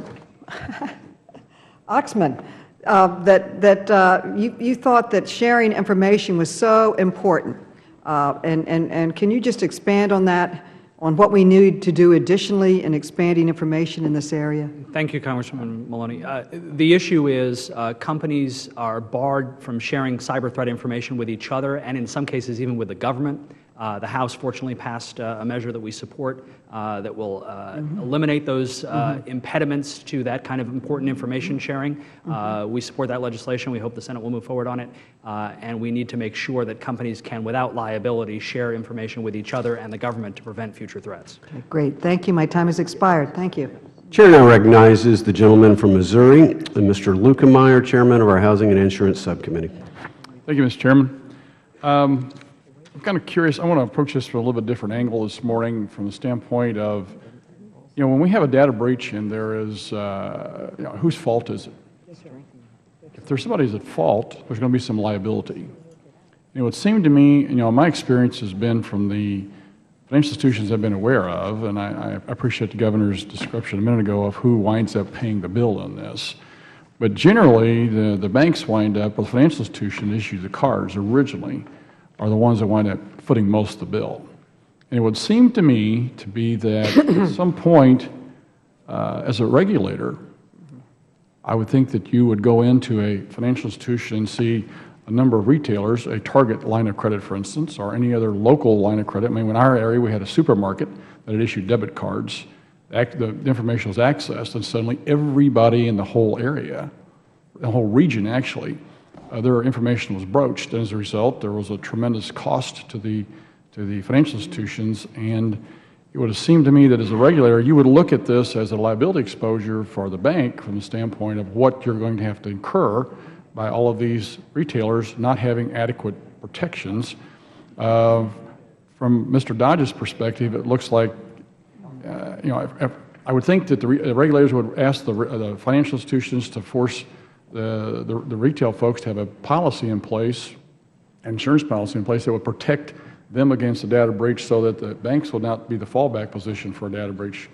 Governor, would you like to comment on that thought process? Am I off on that? Well, I think you've connected the dots exactly correctly, Congressman. And I think on your last point about cyber insurance, that's an evolving area. There are some who think their traditional insurance covers it. There's some disputes around that. There's some uncertainty around how you underwrite it when you can't get your arms around the magnitude of it and what it looks like in the future. So that's an evolving and developing space, and one that is... How do the standards fit into that situation? Well, the standards fit into that because I think if you set standards like the financial service sector has on other sectors, and we get more resilient, better systems as a result of that, you decrease risk. You de-risk the system. That's good for financial institutions. It's good for the payment system. And frankly, it's good for everybody involved. I will say, to the Chairman's point on Energy and Commerce's bill, it's a bill that says have reasonable standards. We're going to get a standard one way or the other in this country because everybody's suing everybody. And over time, the courts are going to develop a standard, and it's going to say be reasonable, and that's a 10-year pathway. It's too slow, and it's too vague. Or you're going to have a bunch of states doing a hodgepodge standards, some of which will be great, some of which not so great. So Congress can play a really important role here, bringing this debate forward more quickly and at a more level of rigor in the standard. And it'll help. Mr. Dowd, would you like to comment on my question? Yeah. First, the suggestion that banks are not reimbursed in the wake of a data breach is simply not true. As we talked about earlier, there's three major ways in which they pay, and there's certainly more than just those three. But the first is in the fees that they pay on every transaction. Then after a breach, through the contracts that they sign with the card networks, there's a formula for reimbursement, which... They still suffer a loss, Mr. Dodge. But my point is... the business, I can tell you, the issuing bank, the issue is, if the banks have an issue with that, it's with their facilitator, which in this case is Visa and MasterCard.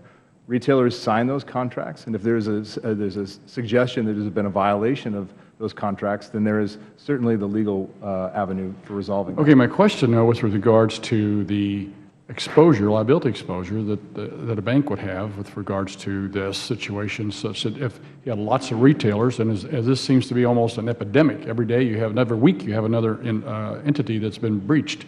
If that's the case, pretty soon those institutions are going to have a tremendous liability sitting there. And if you have lots, if you do a lot of commercial lending to retailers, I see that as a problem that's going to have to be fixed. And I would assume that you'd be supportive of the idea of having the retailers purchase a liability policy of some sort that would protect them as well as the institution against a breach. So as Governor Pawlenty said, the cybersecurity insurance market is a new market, but many retailers are buying that kind of insurance. There's no question about that. But the level of standard, the suggestion that there's no standards on retailers is belied by the fact that there's 50 cases where some of which were retailers, many were not, where strong enforcement was brought down by the Federal Trade Commission, enforcement that includes not only substantial fines, but the prospects of consent decrees that allow the Federal Trade Commission to take up residence in the business for 20 years. So there are very, very strong standards that retailers are bound by today. I've just got a few seconds left. Just one comment. Mr. Orfe, I'm disappointed that you gave everybody my password to my computers, but with that, I yield back. Thank you. Thank you, sir. Gentleman yields back and better put a fraud alert on all of his credit cards. Chair now recognizes the gentleman from California, Mr. Sherman. Governor Pawlenty, I do weird things that cause my credit card company to get very concerned. Like I buy gasoline in Los Angeles, and a day later I buy gasoline in Washington. So, of course, their computers flip out. And you'd think what they do is send me an email, but they don't. They either call me, usually at the worst possible time, or if they're too lazy to do that, they freeze the account and force me to call them. Is this entirely because they're not handling it right, or is there something in our statutes that we could do to facilitate or prod credit card companies to check with their cardholders by email rather than by telephone? Congressman, great question. I've had some interesting experience with cards myself, personally. So you engage in similar unusual activity? Well, I'm not admitting to unusual activities. I'm sorry, but anyhow, as to the cards, I think another guy going to Iowa. Yeah. I think the concern that you raise is a good one, but it is being addressed in real time by technology. The controls that you can now set on many cards, and it's advancing by the day and the month, are getting really good. So, for example, on one card that I have, I can get a text or email alert if it goes over a certain amount, any transaction. I can get a text or email alert if it goes over a certain number of transactions per month. I can get a text or email alert if it goes over a certain amount. And soon, I think I'm going to be able to get an alert if... I'm not looking for more alerts. I'm simply looking for them to contact me by email rather than by phone or rather than by freezing my account without telling me about it. Short answer is I think if you can't, many cards already do or will soon offer you the chance to be in the driver's seat as to exactly how you want to get that message. I'm sure your members are aware of email. I mean, we're here talking about how to upgrade to technology, and I'm hoping that email is... If you can't, I can recommend a card that will get it to you. Yeah, but not with the United Airlines miles. Basic economic theory is that you apply liability against the entity that should be investing in safety measures, so that you get that entity to spend the appropriate amount of money on safety measures. Retailers ought to be spending more on safety to protect consumers and to protect the entire business system from the extraordinary costs that happen every time somebody hacks into one of these accounts. But retailers face no liability except the reputational liability, which Ms. Moy referenced. But then we have these less known about data breaches where the media doesn't know or barely reports to the general public some of the data breaches. Is it problematic that consumers at some stores may have their data hacked, but they never hear about it? And does this mean that the merchant that has mishandled the data faces no liability and no reputational risk? Ms. Moy, in order to have that reputational risk, do we have to do more to make sure that every data breach is known by the public? Yes, I think we do, and I think that there are a couple ways to do that. I mean, one is to make sure, as I've mentioned multiple times, that the bill is written in such a way that it covers classes of information that entities may hold that consumers consider personal, that they would want to be notified about, but currently might not be notified about. So, for example, email address and password. That's one that a lot of retailers hold. It's one that could be breached. If my email address and my password are breached, I would certainly like to know about it. And another thing that could be done is, again, sorry to be a broken record, but providing state AGs with the authority to enforce is really important, because they will help work to make sure that these breaches are notified. And in particular, many states have a threshold for notification of state AGs and for consumer reporting agencies that's much lower than what we've seen in a lot of federal legislation. So in a lot of the federal bills that we've seen proposed, the threshold would be 10,000 affected consumers. Many states have a threshold of 1,000, for example. And I believe that just a couple months ago, the Massachusetts State AG's office appeared at another hearing on breach notification and data security, and they said that the average breach, the size of the average breach was about 74 consumers. So it's really important that we have state AGs working to ensure that consumers are notified. Congressman, if I could just jump in on that. Yeah, I'll add another question and let you jump in on both. We're proposing federal legislation. Is the work of the state AGs and the states enough to prod retailers to spend enough on safety? So to your question about liability, retailers face considerable liability. Obviously, there's reputational harm. You cited that. But under the enforcement available through the FTC's current authority and what we've endorsed for stronger authorities, and at the state level, there's enforcement liability and the prospects of consent decrees that could allow the FTC to take up residence in a business for 20 years. I'll see if the governor can just chime in. Do the retailers face enough reputational and financial liability to spend enough on safety, or do we need to do more? Congressman, I would respond with a rhetorical question. How's the current system working? Not so good. The Verizon report, which is the gold standard for reporting on data breaches, says there was 2,100 breaches last year. 277 were financial institutions, 166 were merchants. There is 1,000 times more merchants. So the standards that are applied to the financial industry are not perfect. Time of the gentleman has expired. The Chair now recognizes the gentleman from Michigan, Mr. Huizinga, Chairman of the Monetary Policy and Trade Subcommittee. Thank you, Mr. Chairman. I appreciate the opportunity to spend a little time with you all. Mr. Orphy over here. I'm hiding back here. But real quickly, while we're on the breaches, I'd be remiss to say that Mr. Garrett's credit card has now purchased at least 3 things online and is available widely on a Russian website. But in all seriousness, though, I mean, that is the concern all of us have, right? You know, when we're calling in somewhere or buying something online in a very transient kind of economy that we have, I think we all have a legitimate and serious concern. But I'm curious, Mr. Orphy, from your perspective, have you evaluated how many breached companies are in compliance with your PCI standards at the time of their breach, or have they had those standards and then it's caused them to take action, or did they have them already and they still were breached? Well, what I would reference is the Verizon report, which is an objective third party that looks at the data for breaches for the past 10 years. And the findings, there's 2 significant data points that I would give you, Congressman. One is that 99.9% of the breaches that have occurred were preventable and covered by the PCI standard. The second point is that I think that the PCI standard has done a very effective job, and there hasn't been one single compromise where the merchant or the entity was found in compliance. Okay. I I'm a former state legislator as well, and Governor, good to see you again.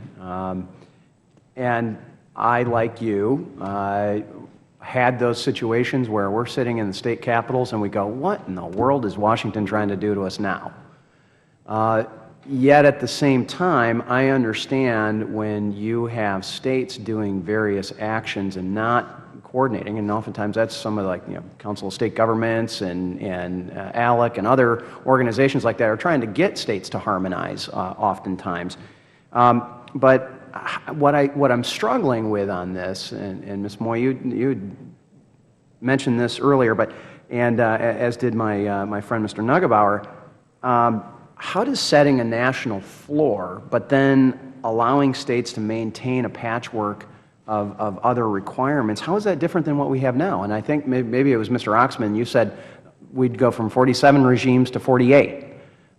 So help me out, somebody, with what we do on this. I'd love to hear from Governor Pawlenty. Congressman, I would think about this, I'm a big fan of the 10th Amendment. I'm a big fan of states' rights. I'm a big fan of laboratories of democracy for public policy at the state level. I believe in all of that profoundly. But I've come to think of this issue as a threat to the national security and critical infrastructure of the United States of America. Not just in the payment space, but in the ability to do most of what we do. And so I think it rises to the level of being worthy of being viewed in that light and setting the table nationally, because it does threaten our ability to function. It presents, taken to any sort of reasonable extension, an existential threat to our economy and to our nation's security. And I could walk you through the scenarios, and they don't take a lot of imagination, but I think if you view it in that light, it rationalizes an aggressive and muscular federal involvement. And that's what I struggle with as well. And we can have a constitutional debate later whether this is part of a Commerce Clause or how this is affected. But Ms. Moy, you want to quickly, briefly? Thank you so much. So just to repeat again, I think most states, certainly with breach notification, there is a common core of elements that we see across the 47 plus, I think, 3 territories laws, and then there are some additional elements above that. But I do think that it's really important. For example, I believe in your own state there is a harm trigger for the breach notification law that is broader than just applying to financial harm. It's really important that we take that into account as Governor Pawlenty has said. If we're going to set a preemptive federal standard, let's set it high. Let's not reduce protections like those in your own for consumers who are benefiting from that. And I would agree. I think it would have to be high. And somebody help me out on what, as Mr. Sherman had said, he doesn't want more notifications. Now, I'm a little confused how, if you have an email breach, how are they supposed to notify you through email if that's been breached? But what of this cry wolf over notification? Is that a real concern? We think, Congressman, we think that it is. We think it's important, I align myself with the most recent points made by the Governor. We agree entirely on this. We think it's important that consumers be able to get information quickly and information that they can take action on in order to protect themselves from financial harm. A standard beyond the financial harm would subject customers to repeat notifications, and the worst case scenario is the customer would stop paying attention to those notifications and not take action to protect him or herself in the wake of something that could put them at risk.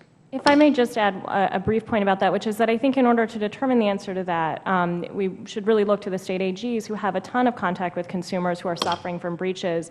And in the words of Illinois Attorney General, Illinois Attorney General Lisa Madigan, consumers may be fatigued over data breaches, but they are not asking to be less informed about them. The time of the gentleman has expired. The Chair now recognizes the gentleman from Massachusetts, Mr. Capuano. Thank you, Mr. Chairman. I can barely see you guys. They kind of moved everybody apart, but we'll try to communicate. Mr. Chairman, I'd like to submit a letter from the Massachusetts Attorney General for the record. Without objection. Thank you, Mr. Chairman. Gentlemen, does anybody at this table think that 5 or 10 years from now, the data security, the issues and the challenges you face will be the exact same that you face today? Does anybody believe that to be true? Technology is changing so quickly, Congressman, that I think it's highly unlikely that the issues will be exactly the same. Yeah, I think it's highly unlikely. I mentioned in my written testimony the example of several apps that now exist that allow you to photograph your physical keys to your house and your car. That's great. Well, thank you. examples like I don't think so either, but then again, I don't know much about technology. I struggle with a cell phone, and, that's life. But the one thing I do know is that something's going to be changing, and I guess I raise the issue because to advocate for a congressional solution with no ability to change a year, 2, 3, 4 years from now when the problems change, except to come back to Congress, you are sitting here today because the Congress is last to the issue. States are first to the issue. Like in most issues, the federal government is oftentimes the last one to the fight because we're the biggest, we're the most diverse, and that's the way it always has been. And yet you're advocating for a situation that we have one great, let's assume it's a fantastic law that has no ability to be upgraded through regulation, which is why we have regulatory bodies, because they can act quicker than us, except to come back to us and ask us to do this all over again, which in and of itself, to me, is the main problem here. But the other issue I ask, I don't know where any of you live, but I'm going to presume that since I think you're all part of associations and the like, that you must live in the general Washington area, at least have an apartment here. Do you think that the federal government, the EPA, should tell the state of Maryland that they have to live only to federal standards on their drinking water? That the state of Maryland would then be totally preempted from saying, no, we like a little less arsenic in our drinking water than the federal government requires, and therefore would like to do it. Do you think that the state of Maryland should be told, sorry, you can't do that? Congressman, I spent 7 years in the great Commonwealth of Massachusetts, had the pleasure of living there for a long time, and I think you raise a very important question, and that is, how can we bring uniformity to an issue that has nationwide implications, and indeed international implications when we're talking about cybercrime, without interfering with the power of the Commonwealth of Massachusetts? Not just the power, the responsibility, as I look at it. I actually like the idea. I'm very happy that we're talking about federal standards. I've gotten in trouble on a regular basis because, what the heck, I'm a liberal Democrat. I'm all for federal regulation. My friends over there, they know it. I'd regulate everything. Don't worry about it. But then again, I didn't know that some of my friends on the other side apparently want to join the Socialist Party. I didn't, you're welcome. Bernie Sanders has cards. You can sign up. That's my problem. I don't have any problem. I love the idea of creating federal standards and a federal floor, but I like two other things. I like flexibility in that because, let's be honest, most members of Congress, we are not technologically capable. I mean, I know some guys here, but every one of us fumbles with our cell phones. I mean, I call my staff all the time. I kick the damn things. I drop them. Hell, this is broken 7 times because I throw it. And I know none of you have ever done that because you're technologically capable. We need flexibility. We need the ability to move quickly because whatever the threat is today is going to change tomorrow. That's the only thing I know. That's right. And Congressman, I would submit that ETA, on behalf of the payments industry, supports the approach that Chairman Nagelbauer and Mr. Carney have taken in this bill because it has the exact flexibility you're talking about. That's critical. It doesn't dictate any technical standards, and in fact, makes very clear that it's not up to the federal government to dictate how we protect data security, but it is a requirement of the federal government that security be implemented. We also have to have somebody who knows what they're talking about, not necessarily the United States Congress, number one. And number two, I really don't see why you would want to take away the ability of the states to be more flexible than anybody else. Holding to a minimum standard, absolutely, totally agree. And again, I mean, we have the same issue in everything that we do. Every financial issue we deal with this issue. How much of a federal standard, including, we deal with insurance every day. Insurance is totally regulated at the state level, and every time we come close to even thinking about the federal involvement, everybody gets all worked up because the states do it. And I strongly suggest that the concept is right. The approach needs to be significantly changed on those two issues to provide flexibility, number one, and to maintain the state's ability to deal with what they want as they see fit. Thank you very much. I thank the gentleman, and now the gentleman from Wisconsin, Mr. Duffy, is recognized, the chairman of our Oversight Committee, for 5 minutes. Thank you, Mr. Chairman, and it's nice to see that we're making news today with Mr. Capuano endorsing Bernie over Hillary, my good friend. Also, great visuals of you throwing your flip phone around the Capitol. As Mr. Huizinga said, he was a state legislator. I was not governor, but I was a former hockey player, like yourself. Did you agree with Mr. Dodge that the banks don't pay any fees when there's a data breach? I haven't heard you respond to that claim.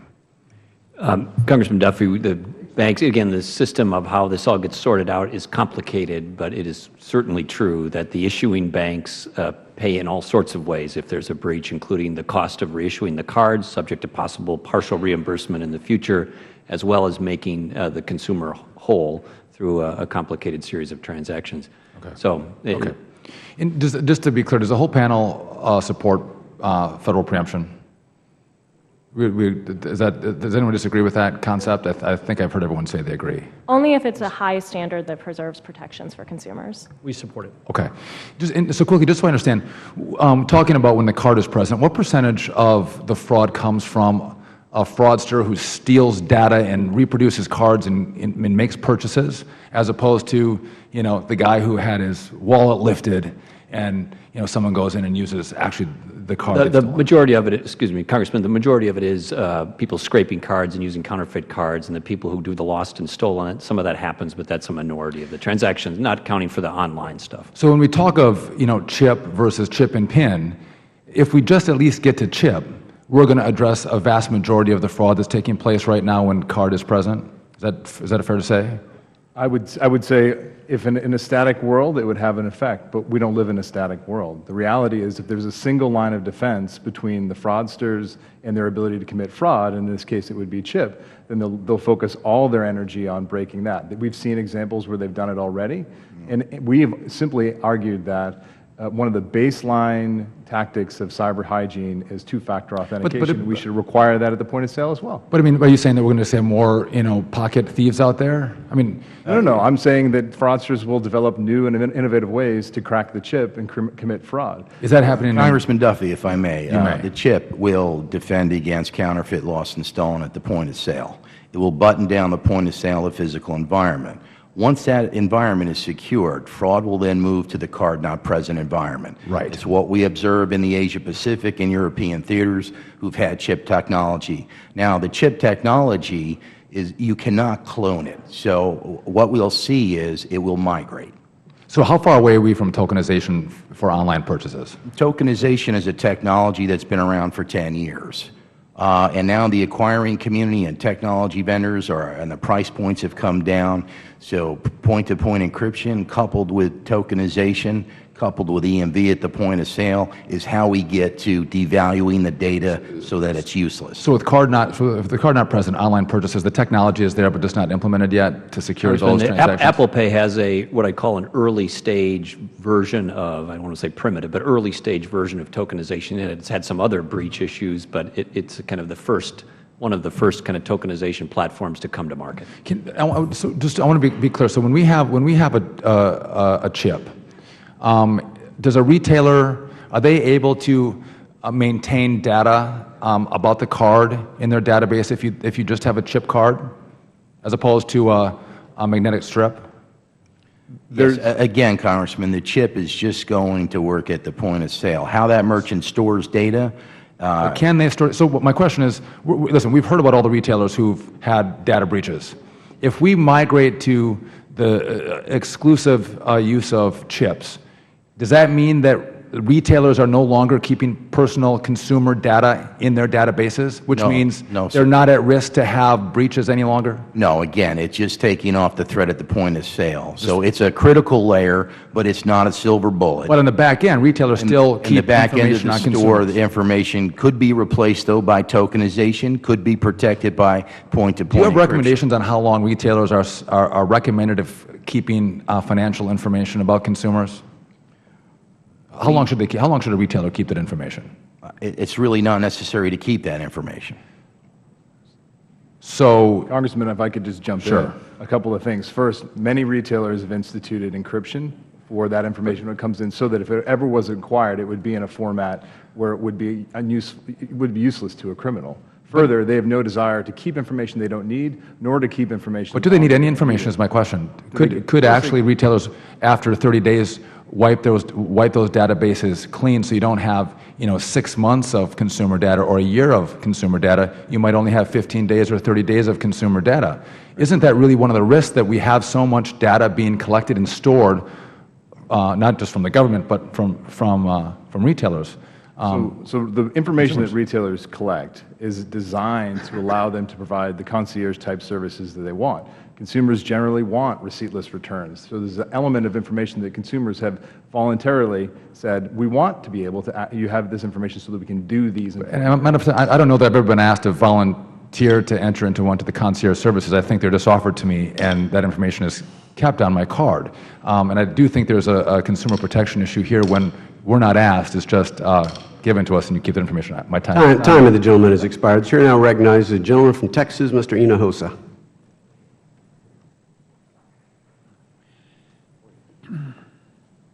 Thank you, Chairman Hensarling and Ranking Member Waters, for holding this important hearing today, and thank you to our panelists for your testimony. Mr. Chairman, before asking my questions, I request unanimous consent that my opening statement be made part of today's record. Without objection. My first question is to the Honorable Tim Pawlenty and Ms. Laura Moy. How can a federal data security standard that creates a floor provide for more consumer financial security while at the same time providing certainty to industries that would need to implement such a standard across all 50 states? Congressman Hinojosa, thank you for your question. For certain sectors, not including financial services and healthcare and a couple others, they don't have standards currently other than in the 13 states where they have them. So by Congress creating a floor or a ceiling, but we hope a high standard that is for the whole country, you will lift the game and the expectations and the legal responsibilities for those sectors in those places that don't have a standard currently.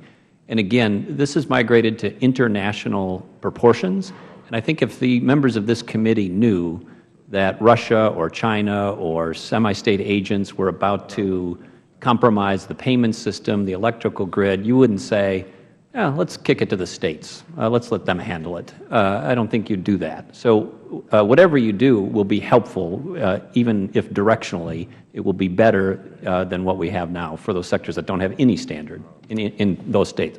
Ms. Moy? Right. So I would say a couple of things. One is that consumers are protected right now by the Federal Trade Commission's Section 5 authority, and the FTC is enforcing that. As we've heard, they've enforced over 50 cases since 2001. Yeah, and consumers in the other 47, or in 47 states and 3 jurisdictions are protected by breach notification laws. So there are protections existing for consumers. I think setting a floor and not a ceiling, as I've mentioned before, there is a clear pattern in terms of what's covered even by the disparate state laws.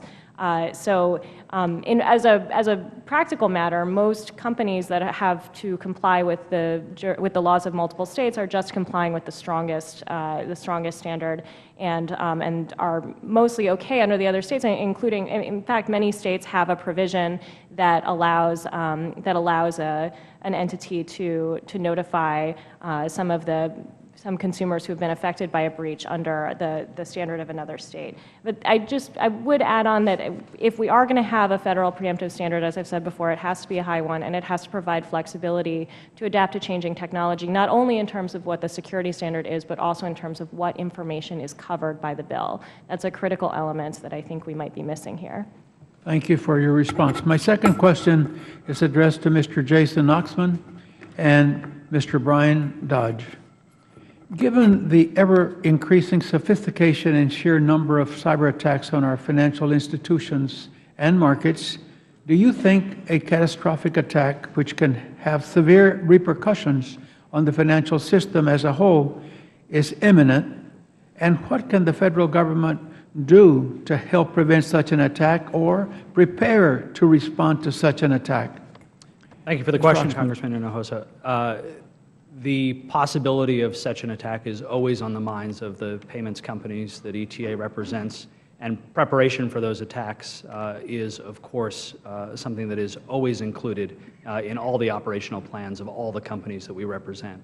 Our sincere hope is that something like that never happens, but we do recognize the important role that the payments infrastructure plays in powering commerce in this country, and protecting our customers, be they merchants or consumers, is always top of mind. So we are focused on that, we are prepared for it, and it is our sincere hope that nothing like that ever comes to pass. Thank you.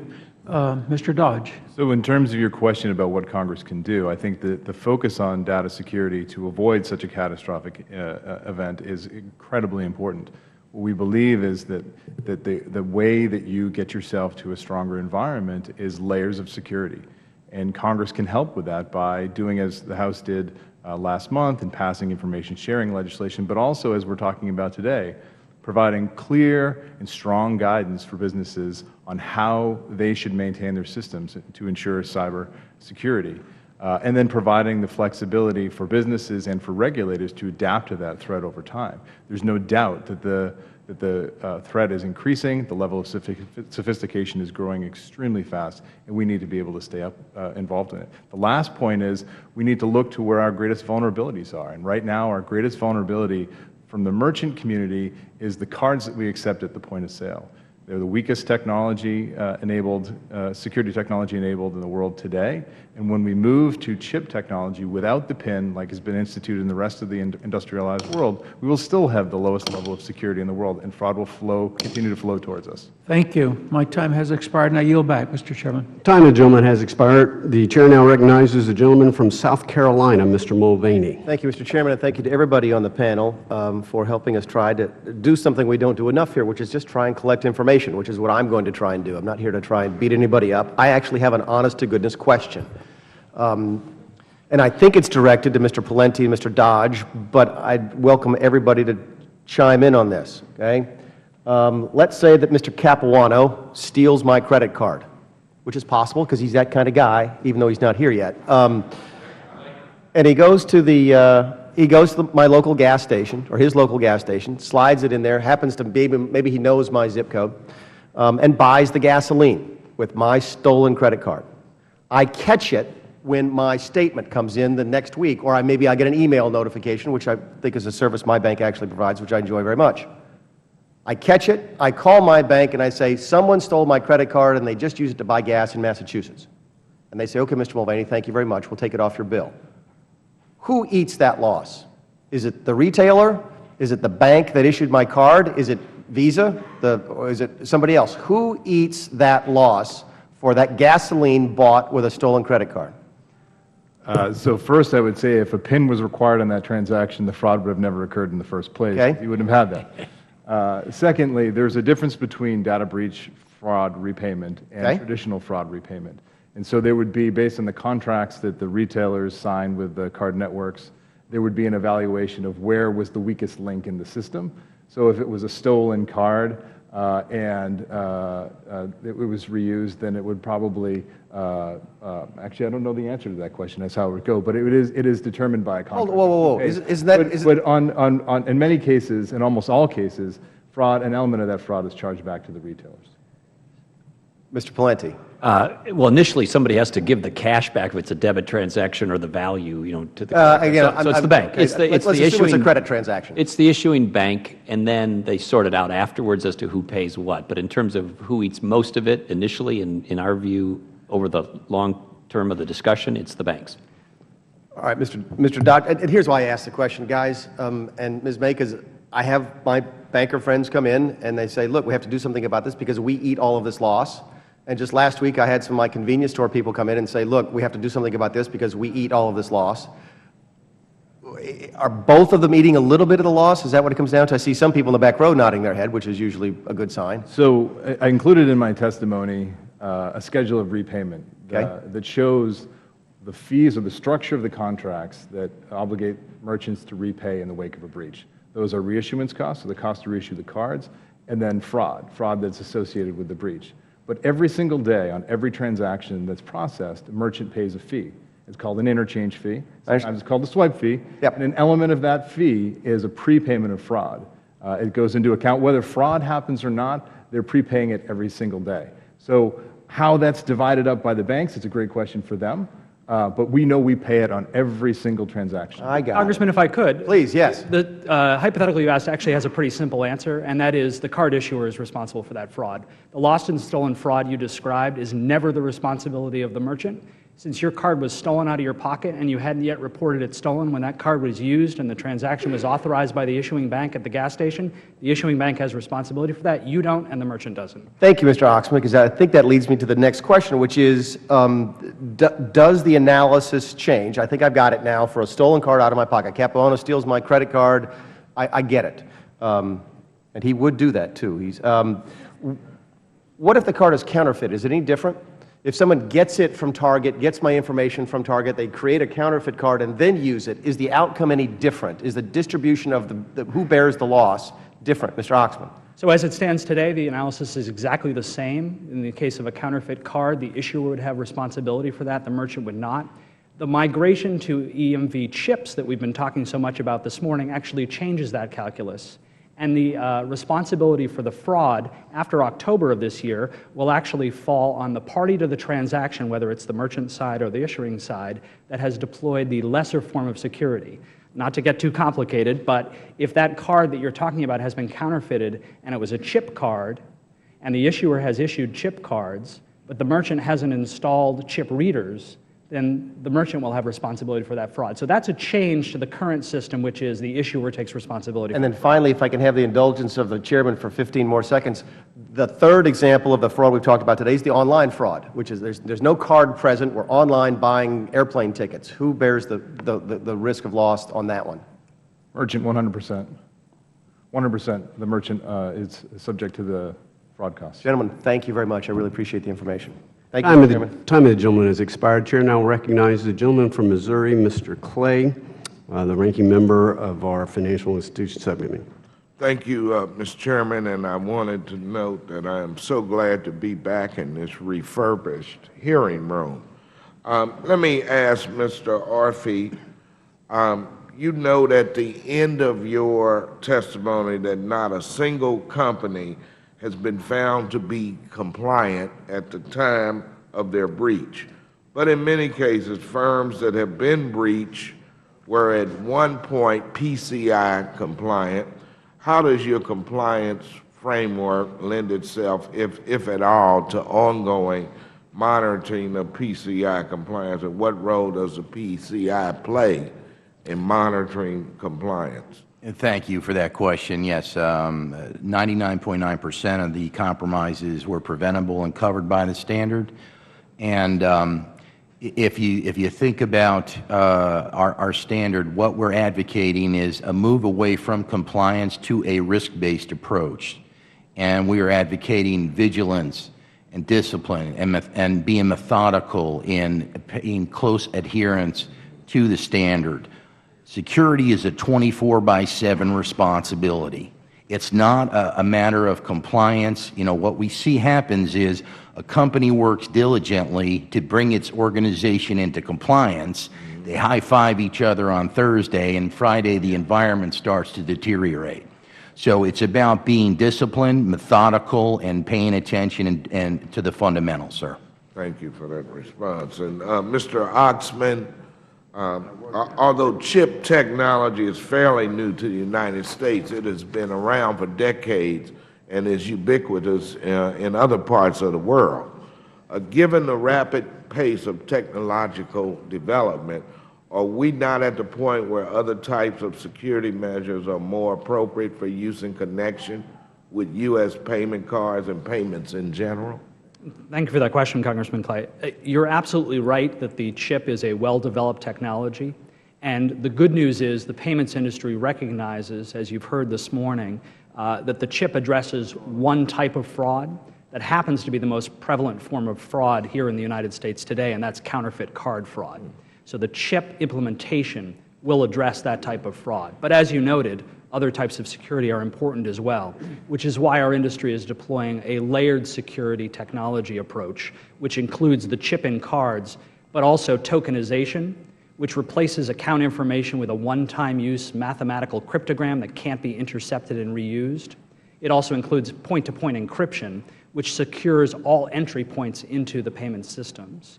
So that layered approach with multiple different technologies, as you suggested, is in recognition of the fact that the chip card addresses one type of fraud, but we need to do much more because criminals are much more sophisticated.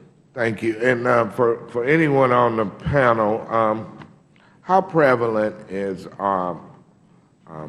fraud in the case of online checking? Is that pretty secure, or can anyone respond to that?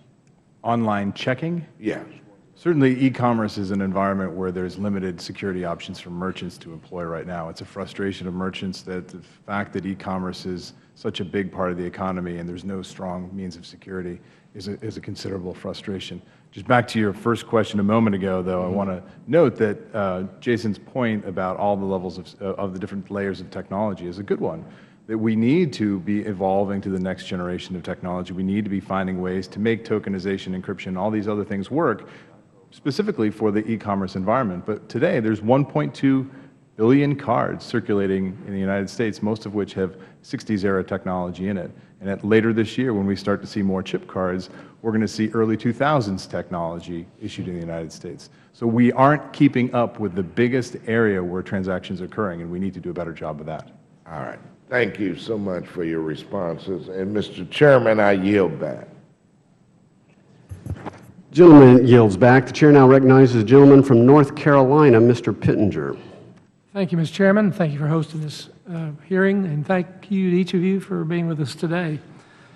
Governor Plenty, according to the Identity Theft Resource Center, financial institutions are responsible for less than 6% of all breaches in the U.S. in 2014. Some could draw the connection with this fact, the fact that financial institutions have been subject to the Graham-Leach-Bliley Act since 1999. Do you think this is a fair connection to make? Congressman, I do. I don't think there would be much dispute that the financial service sector has the best cyber defenses, cyber capabilities, and most resiliency in this space. But as everyone knows in the room, even financial institutions get breached. But relative to other sectors, we're more advanced and get breached less. So that's not a bragging point. It's just a point of, well, what caused that? Well, it caused a lot of investment, but caused by investment, hard work, technology. And I do believe that Graham-Leach-Bliley set a standard, and people tried to adhere to the standard. Plus, we get examined by our regulators to that standard, and I would say that contributed to the state of the industry, cyber defenses, and the relative good quality of it. Thank you. Yes, sir, Mr. Congressman Pittenger, I would note that the Verizon report, annual Verizon cybersecurity report, is sort of considered to be the gold standard for cyber reporting. And it found that last year that there were 2,100 data loss cybersecurity intrusions. Of that, 277 financial institutions and 167 were retail businesses. There are 1,000 times more retailers operating in the U.S. So I don't think we should have the philosophy that a single regulation can guide us to successful cybersecurity. Mr. Dodge, let me build on that. Building on Chairman Neugebauer's statement earlier in the reference to legislation, it says, to develop, implement, and maintain a comprehensive information security program that ensures security and confidentiality of sensitive information that is appropriate to the size, scope, and sensitivity of this information. This is written to create some measure of flexibility, so the standards are modified in ways.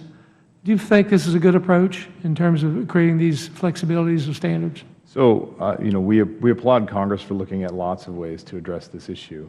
I think what's important is that we look at the regulatory environment as it exists today and recognize that the Graham-Leach-Bliley Act was written specifically for the financial services community, and that there's a very strong regulatory regime that applies to most of the rest of the business community.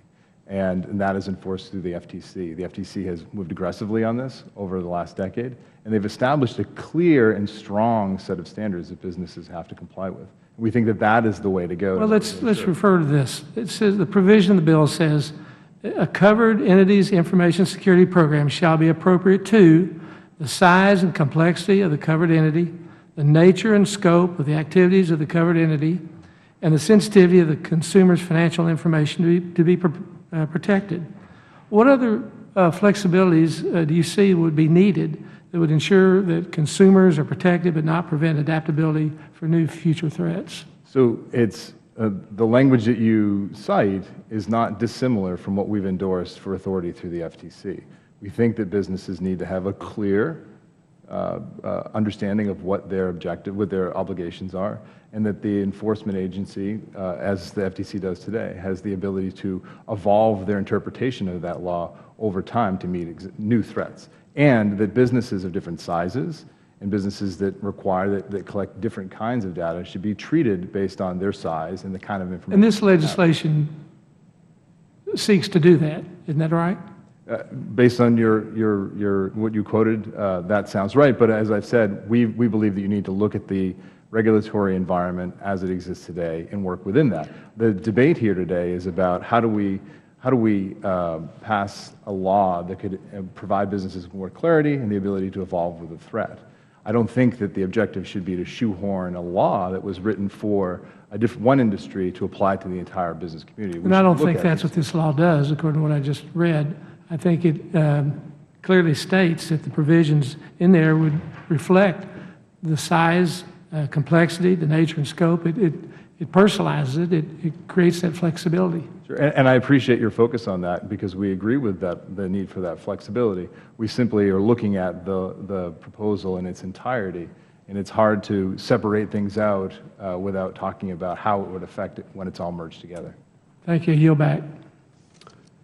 Gentleman yields back. The chair now recognizes the gentleman from Massachusetts who did not steal Mr. Mulvaney's credit card in his hypothetical. Mr. Lynch is recognized for 5 minutes. Thank you, Mr. Chairman. I appreciate that. I want to thank the witnesses for your testimony. Ms. Moy, on the question of federal preemption, when we talk about complete federal preemption, we're talking about a federal standard, and at least as far as this legislation goes, we're talking about federal enforcement as well that's being taken away from the Attorneys General of the states. And even further, it looks like the notification for breach will be taken away from the FEC and given to the FTC. So we're consolidating that as well.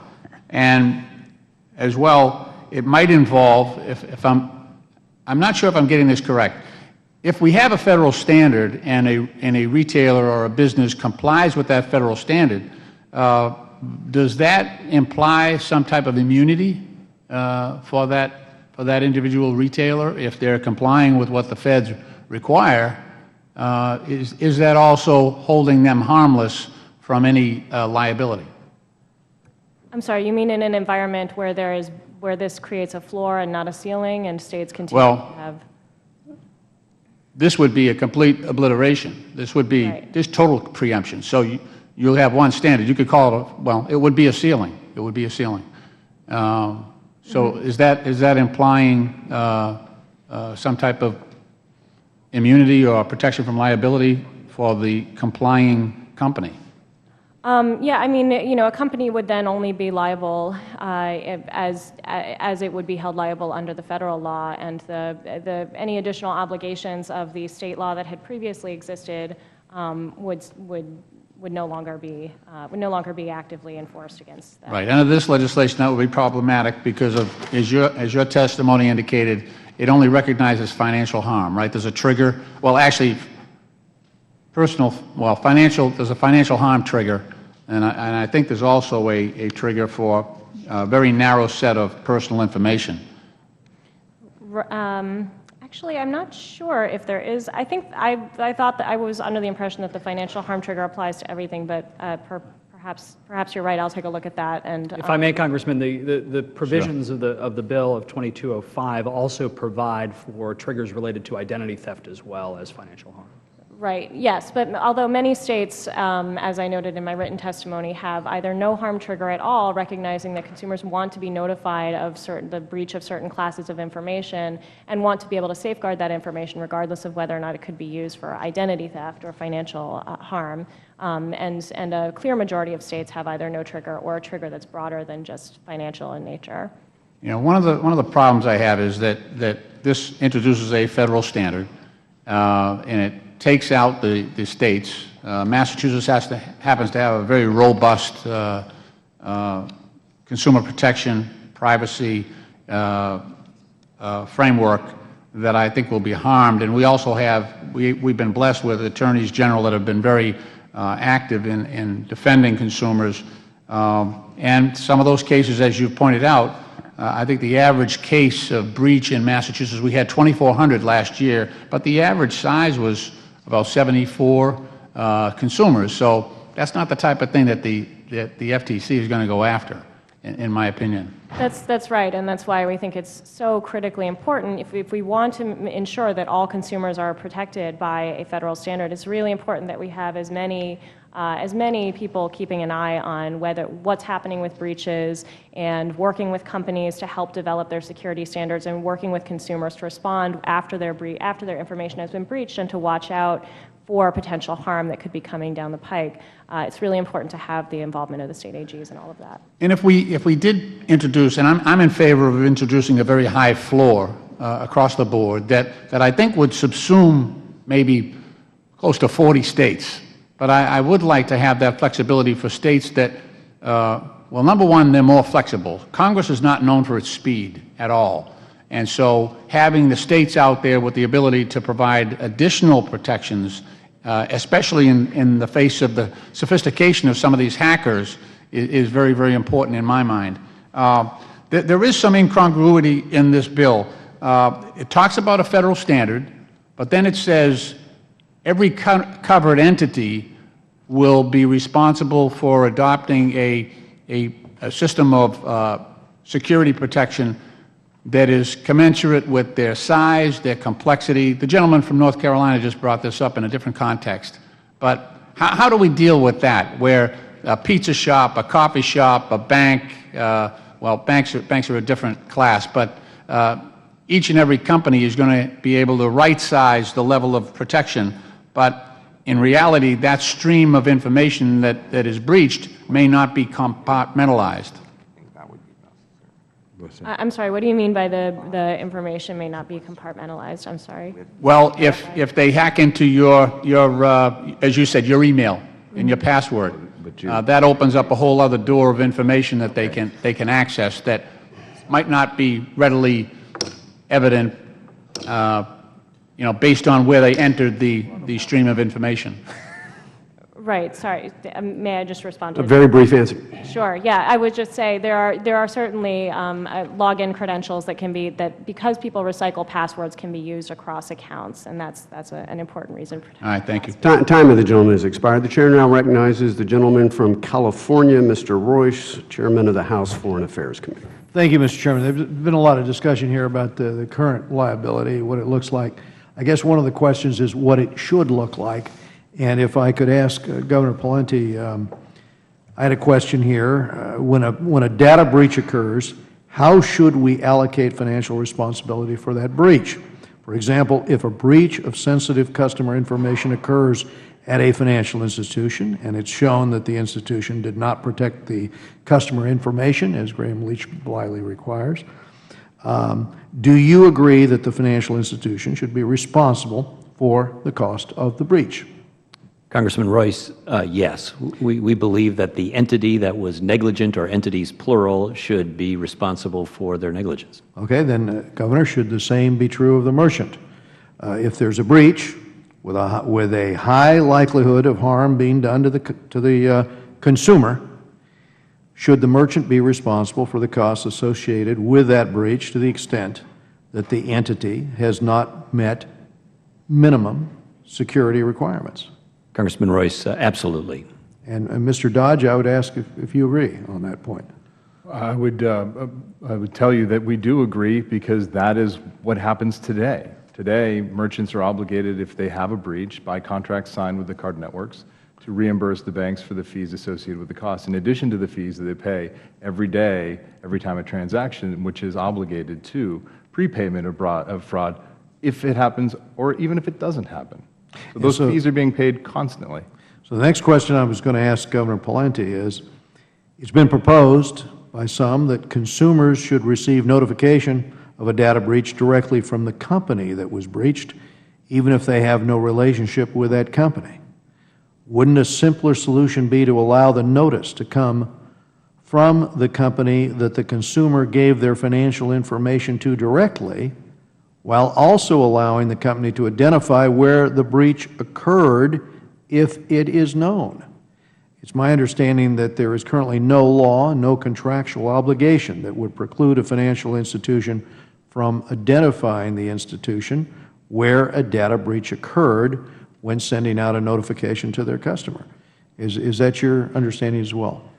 Congressman Royce, yes. And of course, you might imagine if there's a breach, it unfolds in the early hours and days with a great deal of uncertainty and sense of crisis around it. So as people think about what they're going to say publicly and sending out notices, particularly if it incriminates another company, you want to make very sure that you're articulating that correctly and accurately for fear of liability. And so I think some companies don't name names in those initial notices over some of those concerns.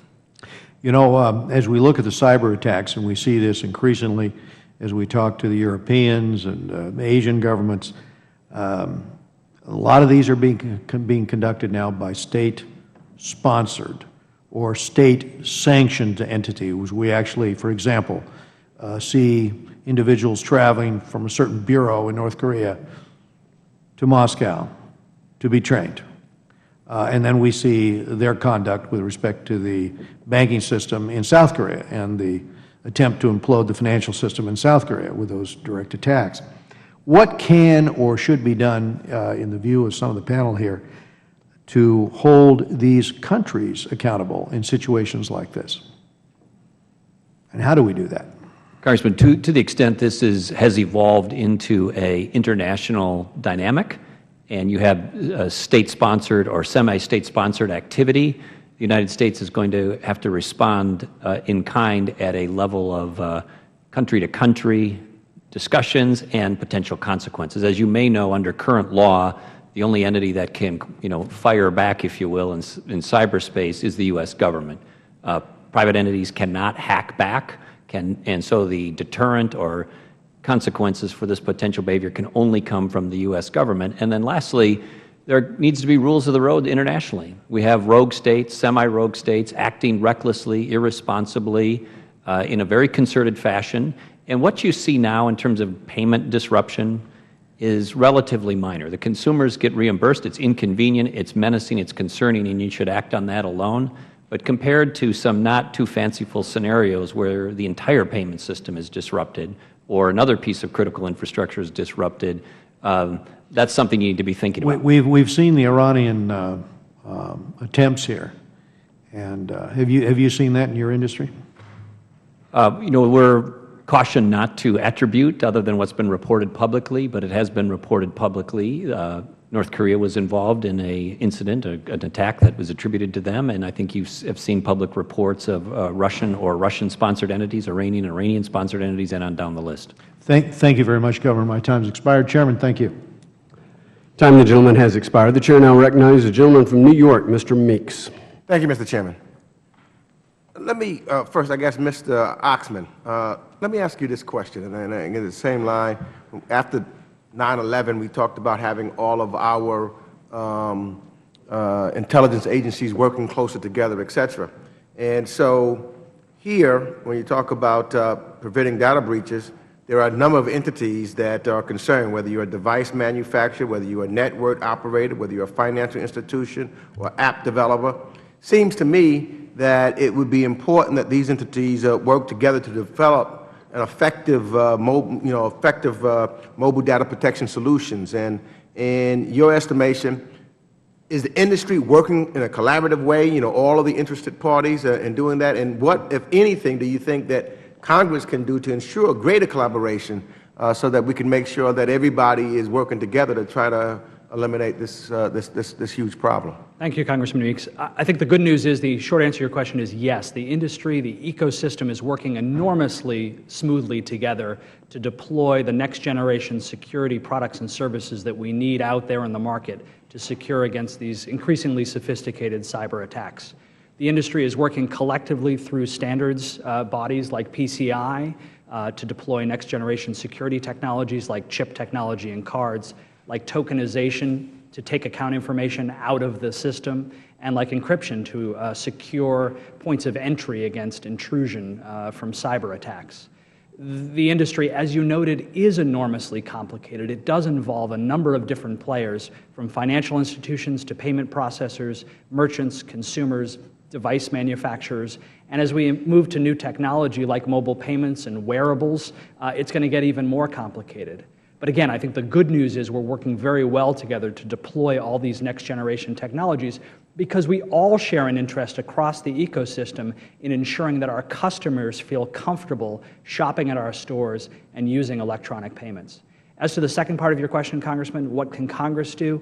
I think H.R. 2205 represents the ideal vehicle for addressing what we do need Congress's help with, and that is unifying a patchwork of state laws that are inconsistent and in some cases is incompatible with one another, to address how we let consumers know when something does go wrong.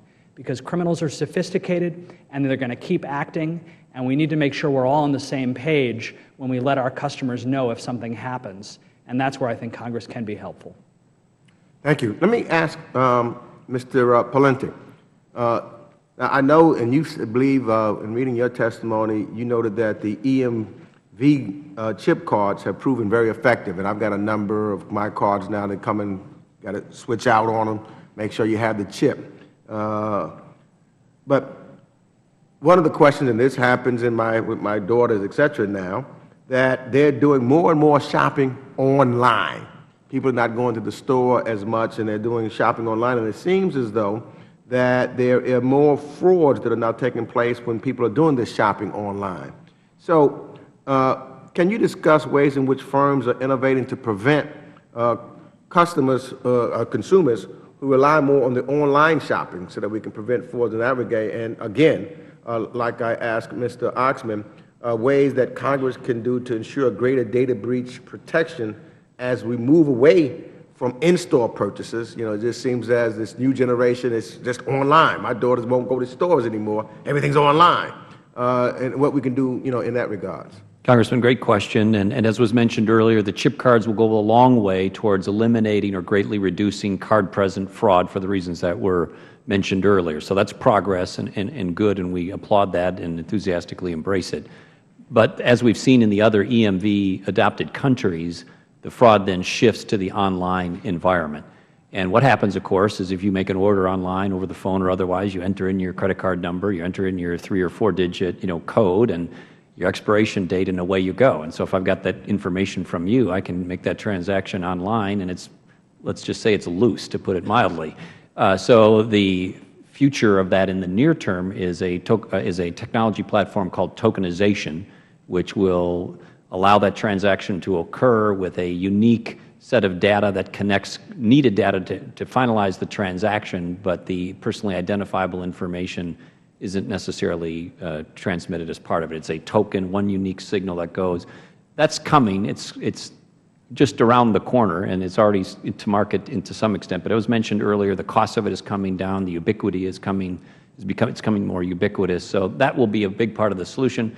It was invented 10 years ago, so there will be something else that will come next.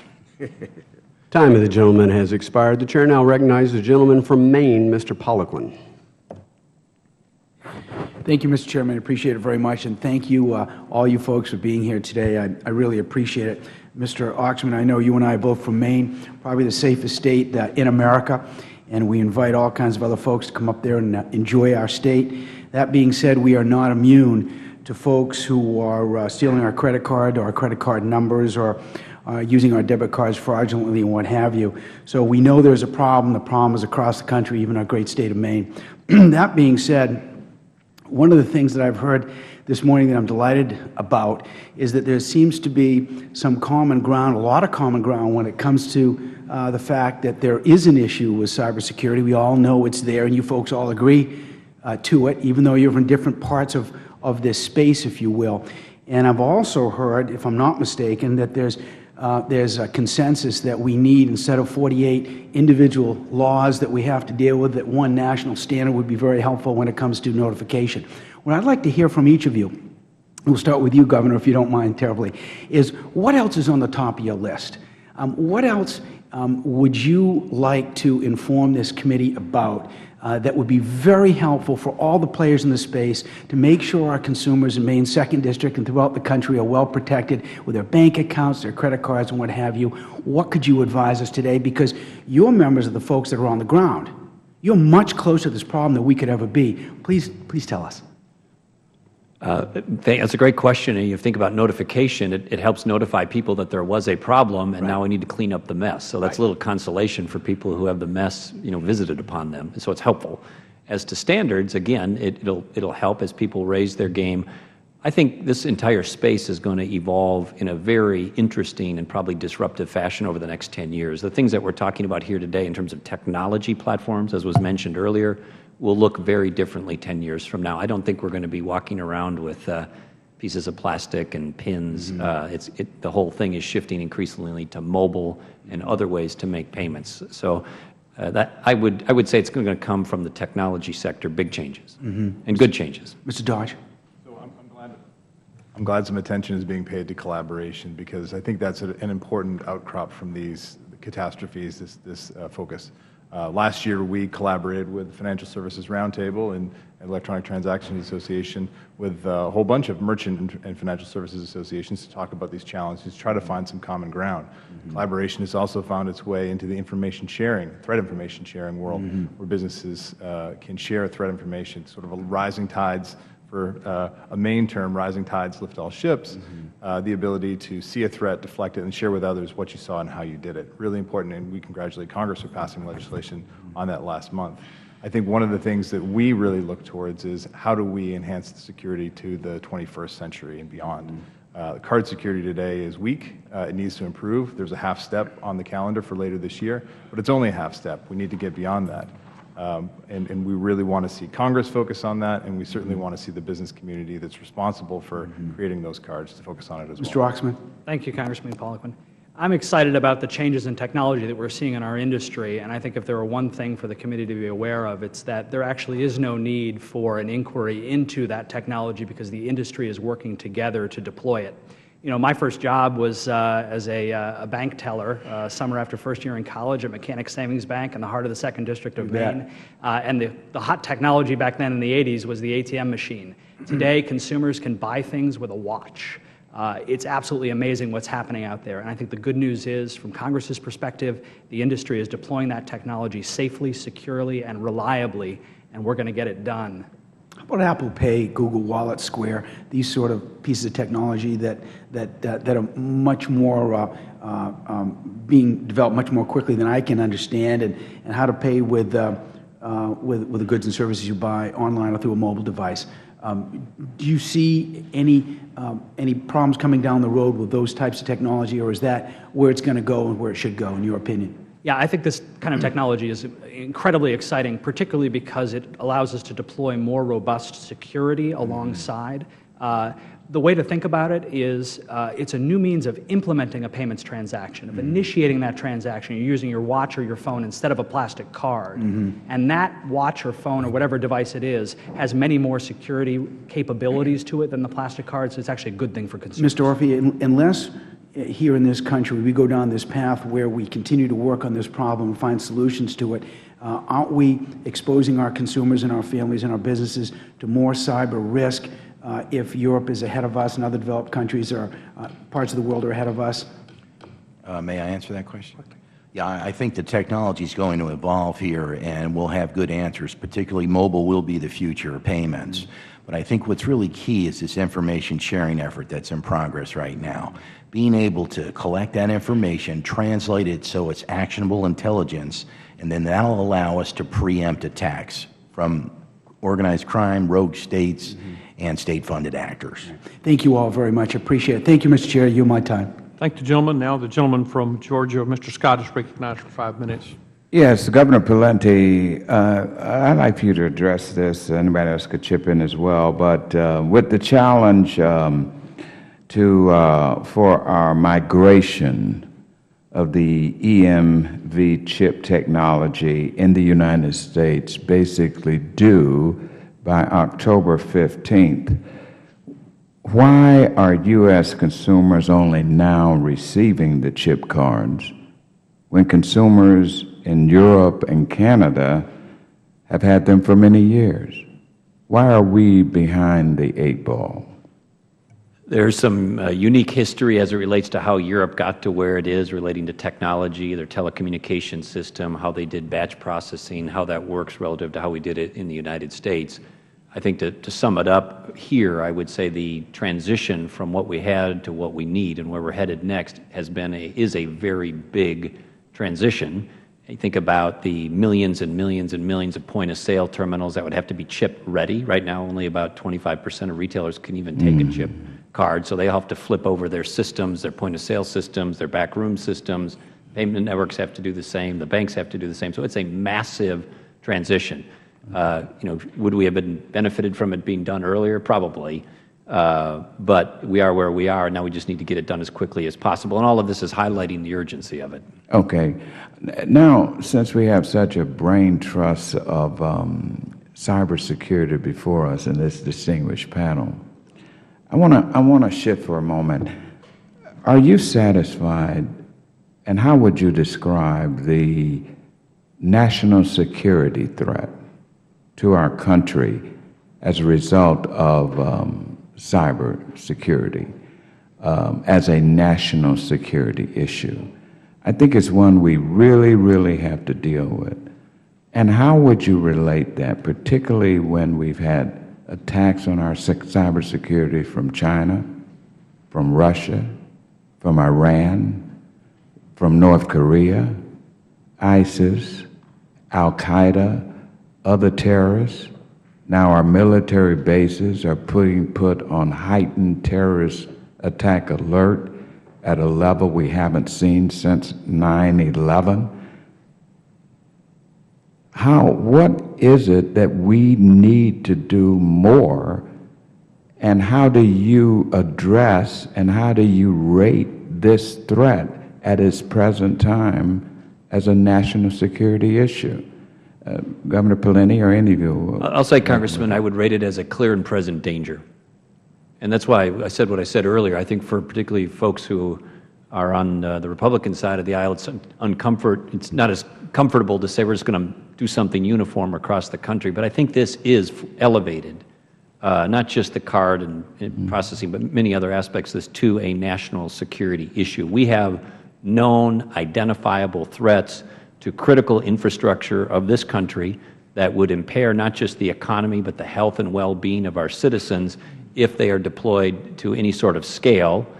And so it is a clear and present national security threat that I think needs to be addressed with that kind of urgency and that kind of seriousness and that kind of weight behind it. And Congressman Scott, it is a question that is answered largely by technology, and thank you for your leadership in taking a founding role in the Congressional Payments Technology Caucus, because technology companies, including many from the great state of Georgia, are out there deploying systems to secure networks against intrusion. And there is no question that the payments industry is focused relentlessly on this, because the security of networks and the reliability of networks and systems is why consumers choose electronic payments as their preferred method of engaging in commerce. And we need to make sure that that remains a confident factor for consumers. And Mr. Osmond, how ready will we be? October is right around the corner. What are your expectations? Have we set that date? Is it accomplishable? Yeah, Congressman Scott, the migration in October to the chip cards is a date that we've set as a milestone, and it's a lot of work to do. 1.2 billion cards in consumers' wallets need to be replaced, and more than 8 million merchants in the U.S. need to upgrade their systems in order to accept chip cards. That's going to take some time. Will we be completely finished by October? The answer, frankly, is no. We won't be all done. But we'll be largely there, and most importantly, the industry is entirely unified in recognizing the importance of making this infrastructure upgrade. We're doing it. We're working together, merchants, financial institutions, payments companies, and consumers, and we're going to get it done. Thank you, Mr. Chairman. I yield back. I thank the gentleman. And now the gentleman from Arkansas, Mr. Hill, is recognized for 5 minutes. Thank you, Mr. Chairman. Thank the panel for your being with us this morning. On Mrs. Mahoney's comments about Graham Leach and the impact on banks, having run a community bank for the entire history of Graham Leach's existence, I do think it was flexible in the standards when it comes to examination and practice, both in scope of business and not. So I think that's something that's worked well in the financial services industry. One question I have I'd like the panel to react to is, what role does liability insurance coverage play here when you think about standards? I know in our company we took out the coverage at the very modest premium for notification coverage, which was sort of what was recommended by the underwriters. I didn't find it very compelling or particularly useful, but in a large breach it certainly would be helpful to pay the out-of-pocket expenses. But what's happening in the liability arena on insurance coverages for our entities beyond that? I mean, what standard are they setting when they come to underwrite a retailer? Let's start with you, Mr. Dodge, about data breach, because there's obviously a mathematical loss potential for one of your members. Sure. I'll acknowledge at the outset that I don't claim to be an expert on cybersecurity liability insurance. However, my exposure to it offers me a little bit of perspective. First is it's a pretty immature market, pretty new, and it's rapidly evolving, and I know the administration is working on ways to make that a more mature, more competitive market. Many retailers are looking into, many have purchased liability insurance as it relates to cybersecurity. I don't have a number for that, but I suspect that number is growing by the day. And when I've heard, one of the challenges that they all face is where exactly to price it. They don't know how much to get, and they don't know if they're getting a great value for it, but they know that it's important to have, and they're working on making sure that that improves over time. But I think your points are good ones. Sure. Also, in the Verizon report that's been mentioned, only about 20% of those breaches are as a result of the retail and the banking industry, which means 80% aren't. And we haven't heard one question about that today. Just last week, I got a letter from the Arkansas Medical Society where over 60 physicians had their identities stolen when they filed their income tax return. They didn't know it until they went to hit send electronically to the IRS, and they were suddenly learned they'd already filed their return, which of course they haven't. So can you reflect on standards that we've talked about today for that other 80% that we have not, that's not represented here today? Or maybe Mr. Oxman and Mr. Orphy, you might take that one. Thank you, Congressman Hill. And I do think that is an important issue because the harm that consumers suffer from identity theft can in some circumstances be as impactful as the harm suffered from the theft of financial data. And I think HR 2205 does a good job of making sure that all entities, not just retailers and financial institutions and payments companies, but all entities that have storage or access to sensitive personal information are required to abide by the federal standards that HR 2205 would put in place. And I do think that's a very important component of the bill. Anybody else want to add on that? Well, I think the fundamentals of the PCI standard are applicable across all vertical markets. I also share your concern in my discussions with law enforcement that the healthcare systems in particular will be the next big target. Protecting that data and following adherence to the PCI standard would benefit those industries as well. I think it's a little, odd that HIPAA, we can't even have a conversation about our aunt's health with a doctor without everybody jumping through hoops, but we've obviously got healthcare data at risk that's financial data, and this IRS situation is financial loss. I mean, I think this is a serious matter, certainly as serious as having your one's credit card number compromised. So I'm glad to hear you say that you have some comfort that the standards in this bill will help in this other 80% of the issue that we're not addressing today. Thank you. Mr. Dodge. I would say, we also endorse a strong reasonableness standard, one that provides businesses with strong expectations of what government considers to be a reasonable standard. We believe that it should be enforced by the FTC, and we've endorsed the legislation that came out of the Energy and Commerce Committee to do just that. We think it's important as we're addressing this issue that we first look at the regulatory landscape as it is today and design solutions that fit within that rather than moving a regulation design for one industry, in this case the financial services industry, to apply to the entire rest of the economy. Right. Thank you for that comment. I yield back. Thank you. Thank the gentleman. Now the gentlewoman from Wisconsin, Chairwoman, the ranking member of the Monetary Policy Committee, Ms. Moore, is recognized for 5 minutes. Thank you so much, Mr. Chairman, for that elevation. I just want to thank all of the witnesses for taking the time and being patient with us. And I can tell you that you guys almost, and Ms. Moyes almost answered my questions when other members were asking. And so I do want to apologize if things seem redundant. Let me start with you, Ms. Moyes. You talked about having a federal standard, a floor standard. And you talked about the FTC really providing that service at this point. I guess I want your opinion or knowledge about whether or not you think the FTC is currently staffed up and resourced up enough to continue this stewardship. How much more would it cost to do it? How many more employees do you anticipate, or is there a necessity to create a new agency? So I apologize because I don't have those numbers for you, although I could do some research and try to help you answer that question. I mean, I do think that the FTC is doing a pretty good job at enforcing data security, specifically with the biggest cases. And at the state level, the states are active in this area as well, also enforcing sometimes their own data security standard, and sometimes a standard that is that they're drawing from the authority of their general consumer protection acts, their mini FTC acts. But I think it's really important, though, to preserve the ability of what the states are doing, to preserve the ability of state AGs to continue to provide that important service, and to set our new standards at a level that will continue to preserve protections for pieces of information that would not be covered by the legislative proposals we've seen.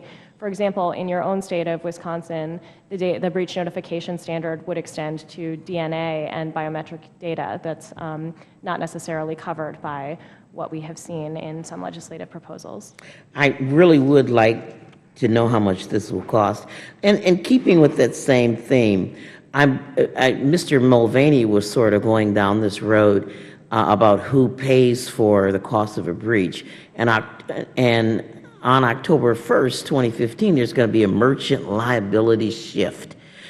And so we're at Gwen Moore's custard stand here, and I have just gotten my little smartphone to be able to swipe my card.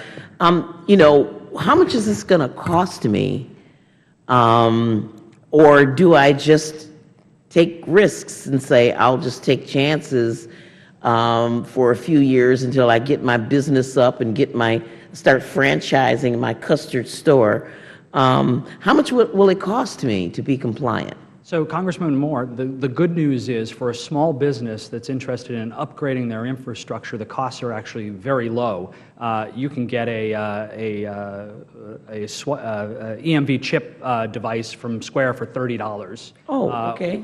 If you want to go that route, or you can get it from a payments processor for not much more. So the cost is actually very low for the merchant. And the good news is that October liability shift date that you're talking about, if the merchant makes that small investment in the upgrade to accept chip cards, and if the card issuer has issued chip cards, then the liability for a fraudulent transaction, a counterfeit card, actually rests with the issuer. So the merchant is exactly the same as they would be today. As long as they've made that investment in the infrastructure, they don't have liability for a counterfeit card transaction in that scenario. So it's good news for the merchant. That was the answer that was escaping me this entire hearing. I mean, how much is it going to cost Gwen's custard stand to be able to do it?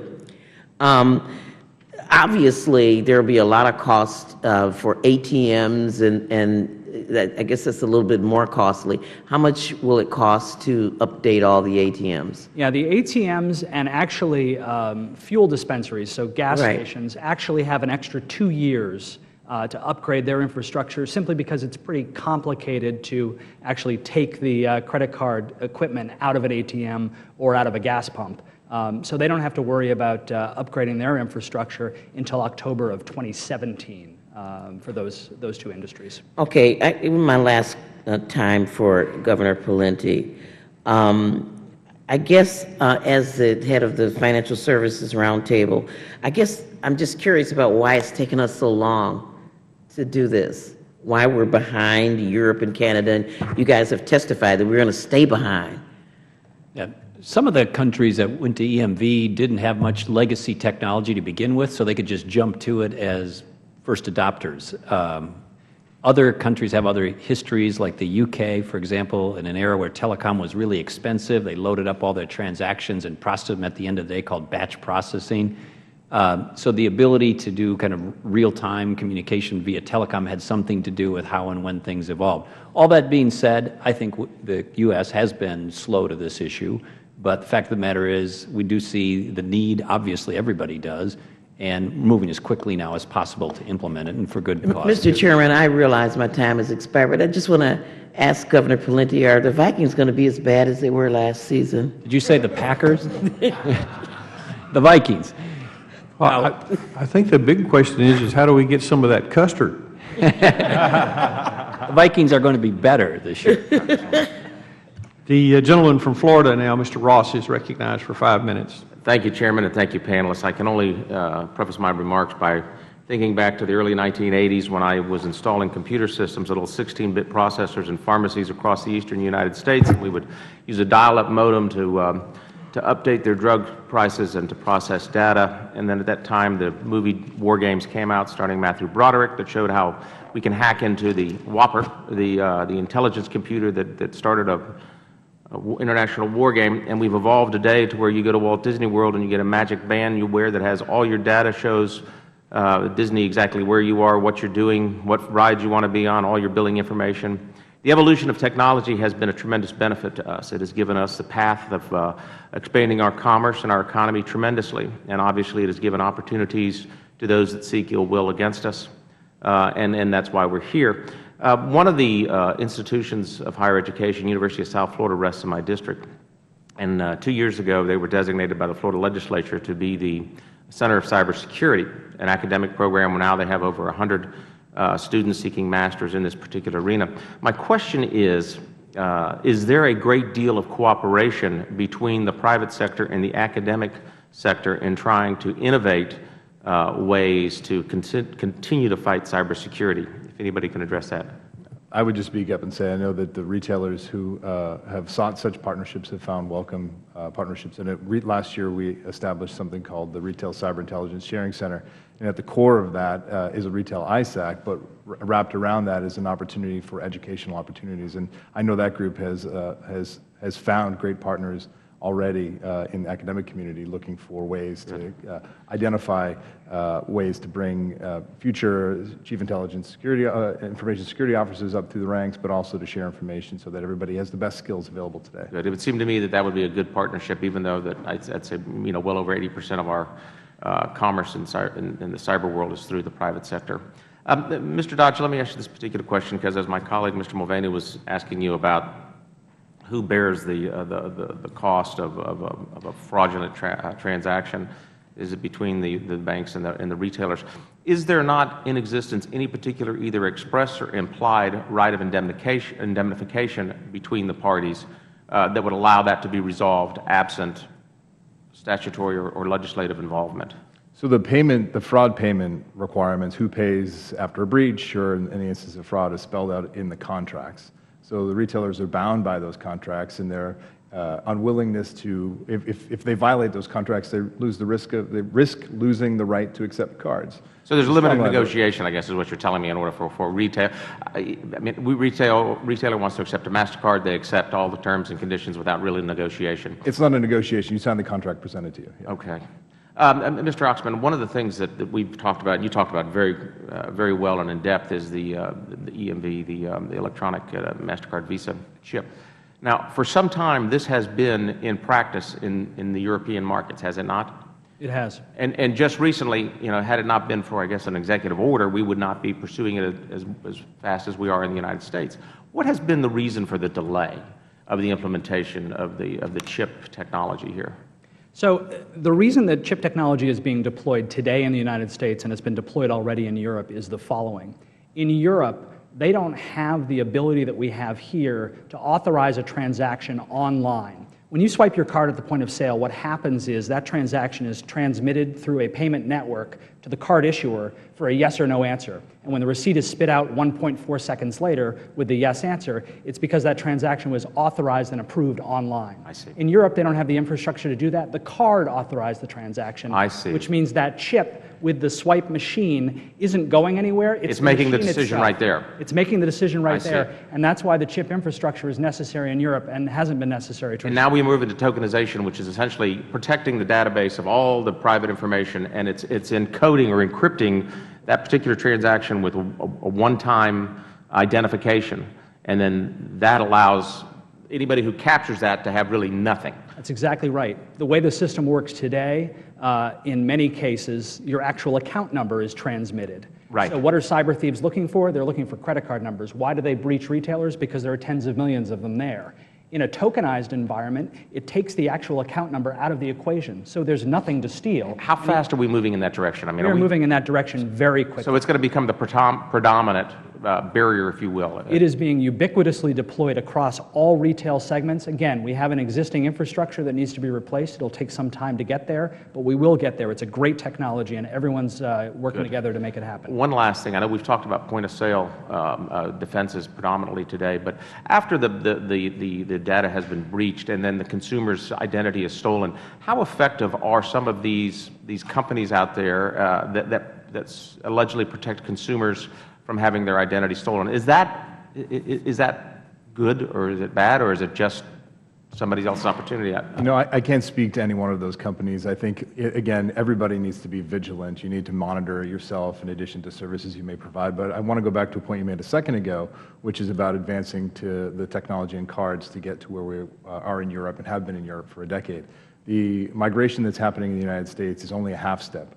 We're only instituting a chip. They're not requiring a PIN. A PIN authenticates the card holder, and we believe that there's a redundancy, there's a belt and suspenders approach to security that's needed in the cards. It's worked in Europe, it's worked in Canada, it's brought fraud down. And So we should PIN have it and the here. chip eliminated almost. Need to have it together, and we are not moving to that here in the United States because of decisions made by the card networks. Thank you. I yield back. I thank the gentleman, and now the gentleman from Arizona, Mr. Schweikert, is recognized for 5 minutes. Thank you, Mr. Chairman. Okay, a little discussion, maybe a little away from the legislation that's being vetted. Mr. Oxman, from my listening, you seem to be the most technical on the panel. Is that a fair? Yeah, as the governor goes, yeah, give it to him. Okay, can we walk through a couple mechanics? And first, the philosophical box I want to work from is, if you and I wanted to design as robust a system as possible, I'm not asking practical, but possible today, where I still have the use of my financial instruments, my credit cards, online, at the retailer, in any fashion it may be, what would I be doing? Because when we sat through something in this regards a couple years ago, we had such high hopes for the tokenization handoffs and the randomization of the designs of those tokens. Is it token plus? If you and I were designing a system here and making sure that as we work on the legislation that it has enough openness to grab tomorrow's technology, what should we be doing? So a system designed from scratch would ensure that actual information that can be tied back to you or your account cannot be intercepted. Put another way, you would make sure that you didn't transmit actual information in a way that could be taken by somebody else and used in the same form. That's the real goal of all of the layered security technologies that you see deployed today. It's dynamic, and it makes sure that intercepted information cannot be useful. We haven't really talked about how the chip works in the chip card, for example, but the real difference between the chip and the mag stripe is it generates a unique dynamic security code with each transaction. So even if you intercepted the chip information or tried to create a counterfeit chip, you wouldn't know the code for the next transaction, so it would be useless to you. So again, design that's the handoff. Yeah, designing a system from scratch would make sure that the information was dynamic and couldn't be tied back to anything, even if it were intercepted. Now, is it a blend of, okay, here's my tokenization, handoff mechanics, and a biomechanic? If I'm doing online, a IP algorithm behind saying, is this an IP that matches? I mean, what am I doing to make these things work? Right. That's kind of the interesting thing about mobile payments, for example, which a lot of ETA member companies, great technology companies, are moving to deploy. Well, you beat me to our last minute of conversation, but we might as well move on to that. Right, because as we all move to the mobile pay and sort of catching up with the rest of the world, is the technology in my payment systems on this? Is that my future of transaction security? It is a great future of transaction security because what that mobile device has on there is the token that we were talking about earlier. Well, it could have all three. It could have the tokenization, it could have my biodata with my fingerprint, and it obviously has its version of, it's, as you know, not technically an IP, but it has the ability to hand over saying, here's the device that goes with this. That's right. So the future of technology that we're all working together to deploy has all of those elements to it. So it's almost as if we have an opportunity, thanks to the advances in technology, to devise that utopian system from scratch. Okay, now for everyone else on the panel, how do I incentivize that? Well, the one point that I would make at the outset is, Jason is absolutely right. The future of payments is in mobile technology, and we're going there, but we're not there yet. There's 1.2 billion cards circulating in the United States, and we need to make sure we're locking down that before we move to the next generation, or while we're moving to the next generation. But I think I won't try to wade into the deep technological comments, but we believe that tokenization is great opportunity and great potential, and certainly mobile technology and the encryption that is in place today, I think will work for a long period of time. So the end game really is you devalue the data so that it's useless in the hands of criminals. And the three technologies that we've talked about today do exactly that. EMV at the point of sale, point-to-point encryption, and tokenization. You bundle those correctly, you implement it properly, the value is useless. There's no reason to break in, and even if you did, whatever you stole, you can't use it anywhere else. Okay, in my last 15 seconds, my fear is much of today's conversation was who holds the liability, who pays. And my fear, at one level, that's an absurd conversation to have. We should be having the conversation of how do we build the robust technology so we don't have the problem. Congressman, I know we're out of time. The good news is it's happening while mobile payments and some of the things you mentioned are a small part of the picture. The rate at which they're growing is rapid, and the adoption rate, particularly for younger people, is very high. So the future that you're foreshadowing is unfolding. Well, and yield back, Mr. Chairman. Thank you, I sir. thank the gentleman. And now the gentleman from Indiana, Chair of the Republican Policy Committee, Mr. Messer, is recognized for 5 minutes. I thank the panel for being here. Thank you for your stamina. I think we're getting close to wrapping up. I wanted to talk a little bit further about breach notification. I think, Mr. Dodge, a couple times you got pretty close to this, but I just want to make sure I better understand your position and your organization's position. You stated earlier that you wanted clarity for the business community, and I know you support the one-sentence standard that was based on reasonable as found in the Energy and Commerce Committee bill. Now, I think if you look at Section 4 of H.R. 2205, you know, it has a process that's laid out that frankly is much clearer and I think more scalable. It's based and modeled off of what banks have been doing for 16 years under Gramm-Leach-Bliley. Can you explain, from your perspective, why you believe 2205's clarity isn't sufficient? So the Gramm-Leach-Bliley Act and certainly the legislation you're referencing were designed primarily for the financial services industry. It was passed in 1990, 2000, and enforced over the last 15 years. What we have argued is that you have to look at the regulatory landscape as it is today and look at what's been done for regulations that apply to other industries. And there's been a substantial body of work done by the Federal Trade Commission in enforcing cybersecurity expectations of businesses. That's established a decade worth of case law that merchants and businesses all under the authority of the FTC understand what the expectations are of them. So am I hearing you say that while the Energy and Commerce Bill has a one-sentence standard, you believe that one sentence incorporates the FTC standards that have been I put do, forward and I by the think committee? any business that would be forced to comply with it, and most businesses today are, don't look at the sentence that would be in the legislation, but they would look at what the body of work is and the requirements that would be. Okay, and so that I make sure I understand your objection. That's considerable. Is your objection to who the regulator would be? You believe under the Commerce Bill it would be a different regulator?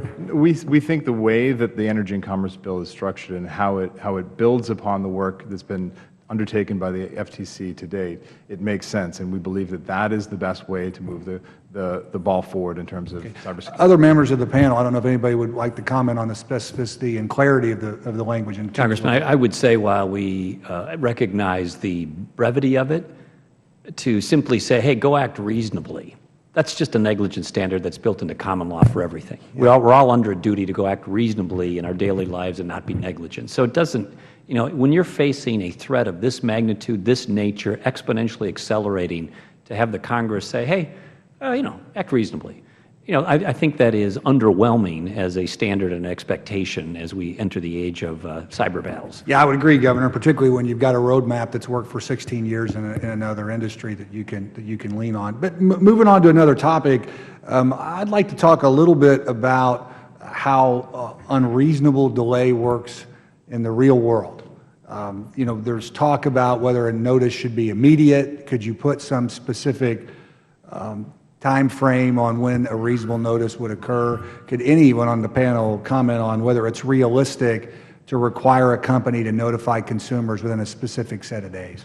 Well, I think that the challenge of the existing state laws is different states have different requirements for what reasonableness means. And obviously all of us in the industry across the payments ecosystem and retail share an interest in making sure our customers know what happened as quickly as possible. But in some circumstances, there are issues that arise. For example, law enforcement may ask that we delay notification because they're pursuing the criminals and they don't want to interfere with the investigation or the possibility of apprehension. So I do think that kind of flexibility is important, Congressman, because there are circumstances in which what one may think is reasonable, someone else may decide. And is that relatively unanimous on the panel? Well, I would just add that I think one of the problems with having a harm trigger and having a risk analysis between the discovery of the breach and notification of the consumers is that it can delay notification to the consumers. One of the reasons that many states have no trigger at all is to ensure that consumers get notification as quickly as possible. And in my very limited time, could anybody talk about over-reporting? I mean, it seems to me one of the challenges of what happens in the practical world when you have this big patchwork of standards is companies go out and over-report, and there's consequences to consumers of that as well. Once again, I would just turn to what, again, the state AGs are saying on this topic, which is that in their conversations with consumers, they are not hearing that consumers want to hear less about breaches of their personal information. Consumers are upset about the fact that they're hearing about so many breaches because they're upset that so many breaches are taking place, but they don't want to know. They don't want to forego the possibility of protecting themselves in the event of a breach. They want to be notified when they should be notified if there's a real problem. I think that's right. That's fair. Okay, thank you very much. Last point, we do see in the auto manufacturing recall space, dealers and others noticing people paying less attention, unfortunately, to recall notices because they think they get too many of them or they're not serious enough. So that is something to at least keep an eye on. Thanks, Governor. I thank the gentleman. I'd like to thank our witnesses for testimony today, a little 3-hour exercise here. We appreciate your patience, but also I think the panel has been very informative. This is a very important issue to our country. It's a very important issue to the American that use the system on a daily basis, that we give them the confidence that they can continue to use one of the most aggressive and progressive payment systems in the world. Without objection, all members will have 5 legislative days which in to submit additional questions for our witnesses to the chair, which will be forwarded to the witnesses for their response. And I would ask the witnesses to please respond as promptly as you're able.